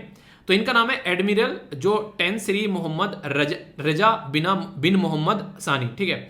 तो रॉयल मलेशियन आर्मी के हैं यहाँ पर, इनका स्वागत किया गया एडमिरल आर हरी राव जो कि चीफ ऑफ नेवल स्टाफ है इनके द्वारा, और गार्ड ऑफ ऑनर यहाँ पर इनको दिया गया। इंडिया और मलेशिया के बारे में आप लोगों को इंपॉर्टेंट बातें पता होनी चाहिए कि इंडिया और जो मलेशिया के जो रिलेशन है वो एक डिप्लोमेटिक रिलेशन आप लोगों को देखने को मिलते हैं, जो कि 1957 में सामने निकल कर आए। अगर बात करें इकोनॉमिक रिलेशन के बारे में तो हमारे काफी अच्छे रिलेशन है। ये ऐसे टॉपिक हैं जो कि आप लोगों से डायरेक्ट क्वेश्चन पूछे जा सकते हैं। अगर आप लोग इंडिया और मलेशिया के बारे में क्वेश्चन पूछा जाए, आप लोगों से ऑलरेडी प्रीलिम्स में आप लोगों ने देखा होगा वियतनाम से रिलेटेड क्वेश्चन पूछ लिया गया था, ठीक है। तो इस तरीके से थोड़ी सी इन्फॉर्मेशन एटलीस्ट आप लोगों को होनी चाहिए कि अगर कल को यहां से क्वेश्चन बने तो आप लोग उनका आंसर दे पाओ। तो डिप्लोमेटिक रिलेशन जो है 1957 में यहाँ पर दोनों कंट्री के स्टार्ट हुए। फिर इकोनॉमिक टाइज स्टार्ट हुई, जैसे कि कॉम्प्रिहेंसिव इकोनॉमिक को जो यहाँ पर बेसिकली जो कोऑपरेशन एग्रीमेंट आया। फिर इसके साथ में फ्री ट्रेड एग्रीमेंट देखने को मिलेगा, service investment with ASEAN country. Malaysia third largest trading partner है आसियान के अंदर में। आसियान के अंदर टोटल कितनी कंट्री है बताइए जरा, देखता हूं कौन कौन बताते हैं। आसियान एक ऐसा ग्रुप है जिसके बारे में कई बार आप लोगों को पढ़ा चुका हूं, और फिलहाल रिसेंटली काफी ज्यादा न्यूज में किसकी वजह से, ये म्यांमार की वजह से। म्यांमार का पुराना नाम क्या है? बर्मा। तो बर्मा यानी कि म्यांमार, ठीक है। तो म्यांमार की वजह से न्यूज में, क्योंकि म्यांमार के अंदर में डेमोक्रेसी को कुचल कर उसके सर पर पैर रखकर अभी फिलहाल जो है वहां पर जो रूल किया जा रहा है आर्मी के द्वारा रूल किया जा रहा है। तो इसके चलते आसियान के ऊपर क्वेश्चन मार्क लगता है, क्योंकि आसियान एक ऐसा ग्रुप है जो कि चाहता है एक बैलेंस बना के रखना चीजों में, पर लेकिन यहाँ पर कई बार जब इस तरीके की हरकतें होती हैं कि तुम हो पर लेकिन तुम्हारी कोई सुन नहीं रहा है, तो फिर यहाँ पर ये सारी चीजें निकल कर आती हैं। तो इसके चलते यहाँ पर ये आसियान कंट्रीज के बारे में भी अगर कोई आप लोगों को कल को पूछ ले तो एक बेसिक इन्फॉर्मेशन आप लोगों को होनी चाहिए कि आसियान क्या है, कौन कौन सी कंट्री है। इसके ऊपर अक्सर क्वेश्चन बनते हैं ऑर्गेनाइजेशन से रिलेटेड, ठीक है, कि ये इस पर्टिकुलर ऑर्गेनाइजेशन के बारे में बता दो। तो बेसिक चीजें इसके बारे में याद रखिएगा। टोटल मिलाकर 10 कंट्री यहाँ पर इसके अंदर आप लोगों को देखने को मिलेगी। 1967 में बैंकॉक डिक्लेरेशन आया था जिसमें आसियान को बनाया था। आज से लगभग आप लोग बोल सकते हैं मोटे मोटे तौर पर 1967 में, यानी कि लगभग 55 साल आप लोग यहाँ पर बोल सकते हैं, ठीक है। इसी के साथ में यहाँ पर कौन है 10 कंट्री, तो आप लोगों को ब्रुनेई, कंबोडिया, इंडोनेशिया, लाओस में, इसी के साथ में मलेशिया, म्यांमार, फिलीपीन, सिंगापुर, इसी के साथ में थाईलैंड, और एक कंट्री और बच गया वो है वियतनाम। तो यानी कि टोटल मिलाकर 10 कंट्री का ये 10 का दम है आप लोगों के सामने म्यांमार, ठीक है। म्यांमार भी इसका पार्ट है, ठीक है। तो डिफेंस और सिक्योरिटी के मामले में पूछ ले कोई आप लोगों से मलेशिया के बारे में, तो यहाँ पर हरीमाऊ, ठीक है। तो नहीं है कहीं चोट लग गई अरीमाऊ, ठीक है, तो उससे याद रख लेना हरीमाऊ, तो माँ अरीमाऊ, ठीक है। तो इससे कनेक्ट कर लेना, मतलब देखो यार एग्जाम में ना याद आना चाहिए, ठीक है। तो हरीमाऊ हो गया, मतलब है ना कहीं चोट लग गई अरीमा, तो उस तरीके से। तो यहाँ पर माँ मलेशिया, तो मलेशिया के साथ में है यहाँ पर अरीमाऊ शक्ति। तो ये एक इंपॉर्टेंट एक्सरसाइज आप लोगों को देखने को मिलेगी। ट्रेडिशनल जो मेडिसिन की बात करें तो 2010 में हमारा एमओयू साइन किया गया और मलेशिया के साथ वर्किंग कर रहे हैं हम लोग आयुष सिस्टम को इंप्लीमेंट करने में। आयुष सिस्टम अगर इंप्लीमेंट हो जाता है तो ये हमारी कंट्री का एक ऐसा देसी सिस्टम है जिसको हम लोग विदेशों तक पहुंचा सकते हैं, और इसके बारे में हम लोग ऑलरेडी रिसर्च स्टडी करना स्टार्ट कर चुके हैं। और आप लोगों को पता है 2014 में जब गवर्नमेंट आई तो उसने एक पर्टिकुलर मिनिस्ट्री बना दी पूरा आयुष मिनिस्ट्री के नाम से। पहले ये एक डिपार्टमेंट हुआ करता था, तो मिनिस्ट्री ऑफ आयुष आज की डेट में हम लोग इसको बोलते हैं। तो इसके चलते हम लोग कोशिश करेंगे कैसे इसमें एजुकेशन लेकर आनी है, कैसे रिसर्च एंड डेवलपमेंट लेकर आना है, ताकि ये आयुष वाला सिस्टम है जो दुनिया तक पहुंचाया जा सके। और एक तरीके से आप लोग आयुष की फुल फॉर्म नीचे कमेंट बॉक्स में लिख सकते हैं, देखता हूं कौन कौन बताता है। फिलहाल के टाइम पर ये पूरी की पूरी एक कंप्लीट मिनिस्ट्री आप लोगों को देखने को मिलेगी। और यहां पर आज की डेट में जो मिनिस्टर हैं वो आप लोगों को कौन है, इसके रेस्पॉन्सिबल मिनिस्टर अगर आप लोगों से पूछ रहे तो याद रखिएगा सर्बानंद सोनोवाल साहब हैं। आयुष की फुल फॉर्म बताइए, देखता हूं कौन कौन यहां पर बताता है। सिग्निफिकेंस काफी ज्यादा है क्योंकि 7.2% पॉपुलेशन जो है इंडियन ओरिजिन की मलेशिया में देखने को मिलेगी, ठीक है। तो ये काफी इंपॉर्टेंट है। मलेशिया जो है इंडियन ओरिजिन, मलेशिया जो है काफी एक इंपॉर्टेंट प्लेस है इंडियन फॉरेन पॉलिसी के पॉइंट ऑफ व्यू से। स्टेट ऑफ मलक्का और साउथ चाइना सी के साथ में जब कनेक्टिविटी की बात आती है, ये साउथ चाइना सी हो गया यहाँ पर, और यहाँ पर स्टेट ऑफ मलक्का हो गया। तो समझ सकते हैं कि साउथ चाइना सी की वजह से यहाँ पर चाइना हमेशा अपना दबदबा दिखाता है और यहाँ पर कई सारी कंट्री के साथ में उसके रिलेशन बनते नहीं है। तो हमारे लिए काफी इंपॉर्टेंट हो जाती है ये कंट्री। एक तो यहाँ पर चाइना के रिलेशन की वजह से पॉइंट नंबर 1 ये काफी इंपॉर्टेंट है। दूसरा हमारी जो एक्ट ईस्ट पॉलिसी है, जो पहले लुक ईस्ट पॉलिसी थी अब एक्ट ईस्ट पॉलिसी बन चुकी है, तो उसके लिए यहाँ पर ये कंट्री हमारे लिए काफी इंपॉर्टेंट है। आसियान कंट्री के साथ में हमारे काफी अच्छे रिलेशन रहेंगे, तो एक तरीके से मैरीटाइम कनेक्टिविटी भी यहां पर निकल कर आती है। तो इस पर्टिकुलर रीजन में सिक्योरिटी के बारे में भी हम लोग यहां पर बात करने लगते हैं, ठीक है। तो इसलिए अभी आप लोगों ने देखा कई सारी कंट्री ऐसी यहां पर, जैसे फिलीपीन हो गया, उनके द्वारा हमारी कंट्री से ब्रह्मोस मिसाइल खरीदी जा रही है, जबकि चाइना के लिए गलत चीजें हैं। चाइना के लिए तो खतरा है यहाँ पर, क्योंकि वो जब चाहता था उनको नहीं आकर चांटे मारकर चला गया, तो चाइना वो हरकतें करता था। पर लेकिन अभी चाइना की वो हरकतें जो है वो यहाँ पर काम नहीं आ रही है, ये एक अच्छी बात आप लोग बोल सकते हैं। तो इस तरीके से सिचुएशन आप लोग यहाँ पर समझ सकते हैं। तो ये जो कंट्री है एक सिस्टमेटिक वे में अपने रिलेशन इंडिया के साथ में बनाकर चल रही है, और यहाँ पर ये इनका एक और फंडा आप लोगों को देखने को मिलेगा। अगर मान लीजिए एक ऑर्गेनाइजेशन है, उसमें चाइना भी है और उसमें चाइना है, तो यहाँ पर उसमें इंडिया नहीं है। कोई ऐसा ऑर्गेनाइजेशन है उसमें इंडिया है, उसमें चाइना नहीं है, ठीक है। तो ये कोशिश करती है कि ऑर्गेनाइजेशन अगर कोई बने उसमें इंडिया और चाइना दोनों रहे, क्योंकि यहाँ पर दोनों पावरफुल देश हैं और ये सारी छोटी छोटी कंट्री हैं, तो कई बार इनको दिक्कतें झेलनी पड़ जाती हैं। अगर एक कोई रहेगा तो यहाँ पर दबदबा बना रहता है उसका, और यहाँ पर इनके ऊपर प्रेशर पड़ जाता है। तो ऐसी सिचुएशन आपसे बचने के लिए क्या कोशिश करती है कि अक्सर जो है अगर कोई ग्रुप बन रहा है तो उसमें दोनों देश रहे यहाँ पर, तो ये एक बैलेंसिंग थ्योरी भी यहाँ पर आप लोगों को इनकी नजर आएगी, ठीक है। तो ये बेसिक चीज है। तो कल को कोई पूछ ले यहाँ पर एक्सरसाइज के बारे में, कुछ मिलिट्री एक्सरसाइज के बारे में कि इंडिया और मलेशिया के बीच में, तो ये एक एक्सरसाइज है जो कि आप लोग याद रखेगा कि हरिमाऊ के बारे में, ठीक है। और ये एक एनुअल एक्सरसाइज आप लोगों को देखने को मिलेगी, ज्वाइंट मिलिट्री एक्सरसाइज है यहाँ पर इंडिया और मलेशिया के बीच में, ठीक है। तो ये कुछ ऐसी चीजें, तो एक इंटरनेशनल रिलेशन के बारे में टॉपिक आ जाए कल को, तो आसानी से आप लोग यहाँ पर मेंशन कर सकते हैं। और प्रीलिम्स से भी कोई क्वेश्चन पूछ ले तो आप उसके लिए भी आप लोग तैयार हैं, ठीक है। तैयार हो, वो नहीं कहते कि 300 मूवी में आहो ठीक है, तो तैयार हो, आहो कमेंट बॉक्स से बताना कि हाँ सर समझ में आ गया। डन लिख सकते हैं अगर समझ में आ जाता है, अगर लगता है कोई डाउट है तो डाउट लिख सकते हैं और डाउट को पूछ सकते हैं कमेंट बॉक्स में। तो ये आप लोग हमेशा पार्टिसिपेट किया करो यार, इससे मुझे भी अच्छा लगता है जब आप लोग पार्टिसिपेट करते हो, और मुझे ये पता चलता रहता है क्या क्या चीजें आप लोग सीख रहे हो, क्या क्या चीजें आप लोग अंडरस्टैंड कर पा रहे हो, ठीक है। तो ये चीजें जरूरी है एक कनेक्टिविटी बनाने के लिए। ये तो थी कुछ बड़ी बड़ी न्यूज, बाकी कुछ और छोटी छोटी न्यूज है आप लोगों के सामने। जैसे खादी के बारे में बात की जा रही है, तो प्राइम मिनिस्टर मोदी साहब जो है खादी को काफी अच्छे से अप्रिशिएट करते हैं हमेशा, और बोल रहे हैं कि सेल्फ रिलायंट बनना है, यानी कि अपने ऊपर आत्मनिर्भर बनना है। 2047 तक बोला गया इनके द्वारा कि हम लोग जो है आने वाले 25 साल में अपने देश को एक डेवलप्ड कंट्री यहाँ पर बनाने वाले हैं। तो उसी के चलते इनके द्वारा अहमदाबाद के अंदर में यहाँ पर ये चरखा चला रहे हैं, और अहमदाबाद में आप लोगों को जो देखने को मिलते हैं गांधी आश्रम देखने को मिलते हैं। जाइएगा, आप लोगों को काफी शानदार नजारा देखने को मिलेगा। आसपास वाला एरिया देखना, वहां पर जो एक मतलब एक सुकून आप लोगों को वहां पर मिलेगा अगर आप लोग उसको देखेंगे। तो ये एक तरीके से काफी शानदार है यहाँ पर। तो इनके द्वारा जो बातें यहाँ पर बोली जा रही है, हमेशा से ये बातें बोलते हैं कि हाँ अपने देश को आत्मनिर्भर बनाना है, वो तब होगा जब हम लोग अपनी कुछ चीजें अपने ऊपर फोकस करना स्टार्ट करेंगे। ये काफी इंपॉर्टेंट है यहाँ पर। अभी खासकर नोएडा के अंदर में काफी ज्यादा न्यूज हो रही है कि क्या एक 2 बिल्डिंगें जो है वो गिराई जा रही है, डिमोलिश की जा रही है 2 टावर। क्यों? क्योंकि आप लोगों को देखने को मिलेगा इलीगल तरीके से जब बिल्डिंग बनाई जाती है, यानी कि एक पर्टिकुलर सिस्टम के थ्रू बनाना होता है नॉर्मली, तो यहाँ पर सेक्टर 93A के अंदर में इलीगल तरीके से बिल्डिंग बनाई गई, 2 टावर बनाए गए, और यहाँ पर इनको गिराने का जो डिसीजन लिया गया वो सुप्रीम कोर्ट के द्वारा लिया गया।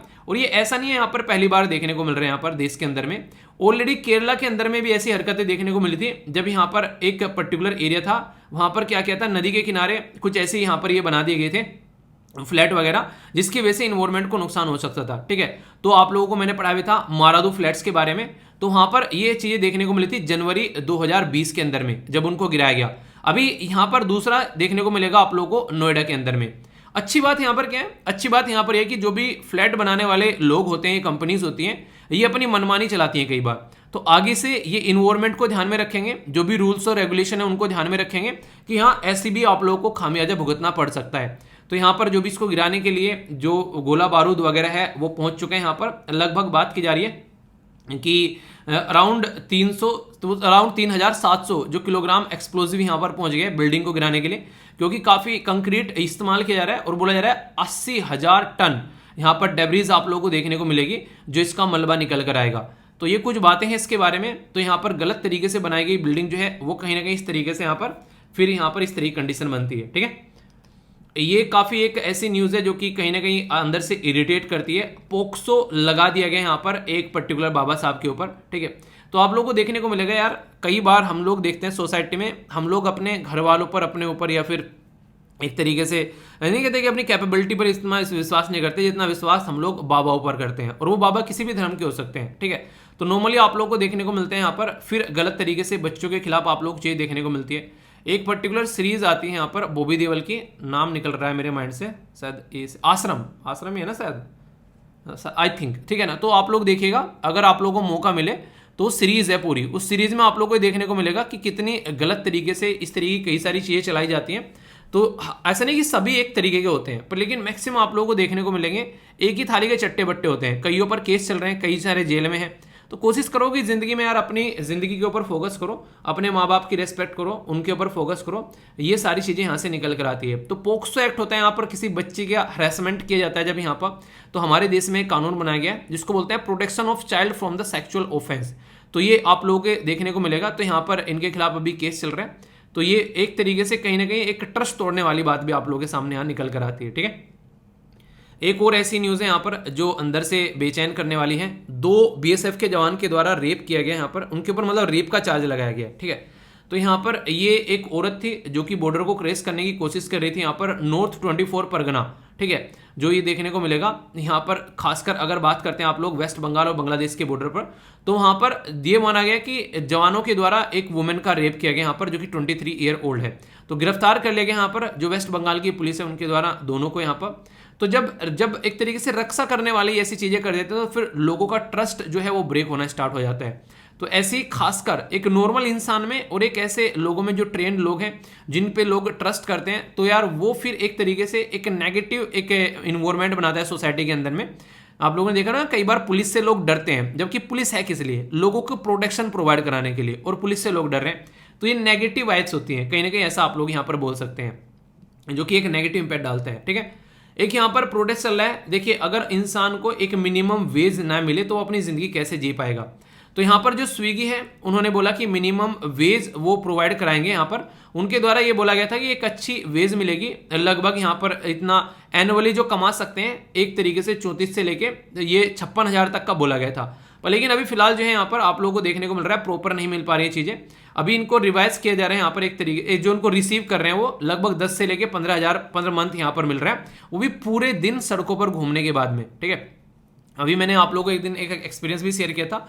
एक बंदा था जो खाना डिलीवर करने आया था। ठीक है, तो वो खाना डिलीवर करने आया तो उसका बैग फटा हुआ था, उसके जूते फटे हुए थे। ठीक है, तो मैंने उससे पूछा कि मतलब जैसे उसने खाना दिया मुझे, मैंने कहा कि कितना पड़ जाता है। ठीक है, तो उससे बातें की तो उसने कुछ बातें बताई मुझे। तो जैसे मैंने पूछा उससे, मैंने कहा यार पैसे तो ठीक ठाक मिल जा रहे हैं, मतलब कि एक तरीके से जिस तरीके से उसने बताया था, तो मतलब एक तरीके से लगभग मोटे मोटे तौर पर उसने बोला था एटलीस्ट जो है 1,000 के करीब तो नॉर्मली पर डे के हिसाब से, या फिर 1500 पर डे के हिसाब से आराम से कमा ले रहा हूँ। ठीक है, तो आप लोग इससे अंदाजा लगा सकते हैं। पर लेकिन मैंने बोला कि यार ये क्यों कर रखा है, फिर मतलब जूते क्यों नहीं रखे, रहा है कि सब कभी कभी करना पड़ता है ये सब। तो ऐसे भी चीज़ें, पर लेकिन कुछ जेन्युइन भी हैं, तो आप लोगों को देखने को मिलेगा। तो अगर लगे किसी की हेल्प करनी है तो कर दिया करते हैं, पर लेकिन अपने पैसों से हेल्प करनी है, ऐसा नहीं कि माँ बाप के पैसों से आप लोगों को हेल्प करनी है। ठीक है, तो ये चीज़ ध्यान रखिएगा। इसी के साथ में यहाँ पर बात की जा रही है, जो हमारी कंट्री में स्कूल्स हैं कई जगह, वहाँ पर खासकर केंद्रीय विद्यालय जो कि एक रेप्यूटेड स्कूल माने जाते हैं, वहाँ पर टीचर्स की कमी है और इसी के साथ में कई सारे स्टाफ की कमी है। चाहे तमिलनाडु ले लो, मध्य प्रदेश, कर्नाटका, वेस्ट बंगाल, उड़ीसा, महाराष्ट्र, केरला, तो ये उत्तर प्रदेश, तेलंगाना, तो हर जगह ये दिक्कतें देखने को मिलती है। इसकी वजह से यहाँ पर प्रॉब्लम निकल कर आती है कि हमारे एजुकेशन सिस्टम के अंदर में फिर लूप होल आता है। तो इसके चलते जरूरी है कि यहाँ पर जो केवीएस है यहाँ पर इनके अंदर अभी रिक्रूटमेंट किया जाए, और नॉट ओनली केवीएस, ये हर जगह रिक्रूटमेंट होना चाहिए यार, क्योंकि अगर इस तरीके से चीजें चलेंगी तो फिर एक तरीके से एजुकेशन सिस्टम पर काफी नेगेटिव इंपैक्ट पड़ता हुआ यहाँ पर नजर आएगा। आप लोग की क्या राय इसके बारे में, आप लोग अपनी राय बता सकते हैं, क्योंकि जब भी यहाँ पर ये चीजें होती है तो एक तरीके से गलत इंपैक्ट डालती हैं और ये जरूरी है इसको सुधारना। कुछ छोटी छोटी न्यूज है इकोनॉमी की, डायरेक्ट न्यूज आप लोगों को देखने को मिलेगी, पर लेकिन इंपॉर्टेंट है। जी हाँ, मैं बोल रहा हूँ इंपॉर्टेंट है। जैसे कि ये फॉर्मर चीफ इकोनॉमिक एडवाइजर जो हैं, जो कृष्णामूर्ति सुब्रमण्यम साहब जो हैं, उनको एग्जीक्यूटिव डायरेक्टर बना दिया गया इंडिया की साइड से आईएमएफ के अंदर में। ठीक है, तो ये काफी एक इंपॉर्टेंट क्वेश्चन आप लोगों का बन सकता है, जो खासकर बात करते हैं पर्सन इन न्यूज के अंदर में। गवर्नमेंट के द्वारा रिस्ट्रिक्शन लगाने की बात की जा रही है। जो व्हीट फ्लोर होता है, अभी फिलहाल क्या कंडीशन देखने को मिल रही है, जब से यहाँ पर जो यूक्रेन का और रशिया का जो झड़प हुई तब से लेकर यहाँ पर गेहूं का जो है खपत काफी ज्यादा बढ़ गई इंटरनेशनल मार्केट में। क्यों? क्योंकि सबसे ज्यादा गेहूं प्रोवाइड कराने वाली कंट्री रशिया और यूक्रेन 25% दुनिया को गेहूं और आटा प्रोवाइड कराती है, उनकी खस्ता हालत हो गई। तो इसलिए ये वाली चीजें यहाँ पर निकल कर आई कि इंडिया से काफी ज्यादा एक्सपोर्ट होने लगा, तो हम लोगों ने इसके ऊपर बैन लगाया। ठीक है, सेंटर एडवाइस कराई एडिबल ऑयल मैन्युफैक्चर को कि डिक्लेयर की जाए कि net quality in the volume without temperature.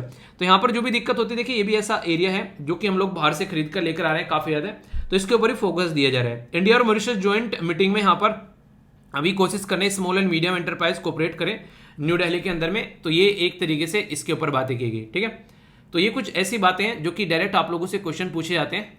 World से रिलेटेड कुछ और छोटी छोटी न्यूज है, जैसे इंडिया ने यहां पर सपोर्ट किया है प्रपोजल, यूक्रेनियन प्रेसिडेंट जो हैं जेलेंस्की साहब, वो यूएनएससी के अंदर में वर्चुअली इसको एड्रेस करें। ठीक है, तो ये रशिया के खिलाफ आप लोग बोल सकते हैं, पर लेकिन ऐसा कोई खिलाफत इसमें है नहीं कि रशिया के खिलाफ हो गई।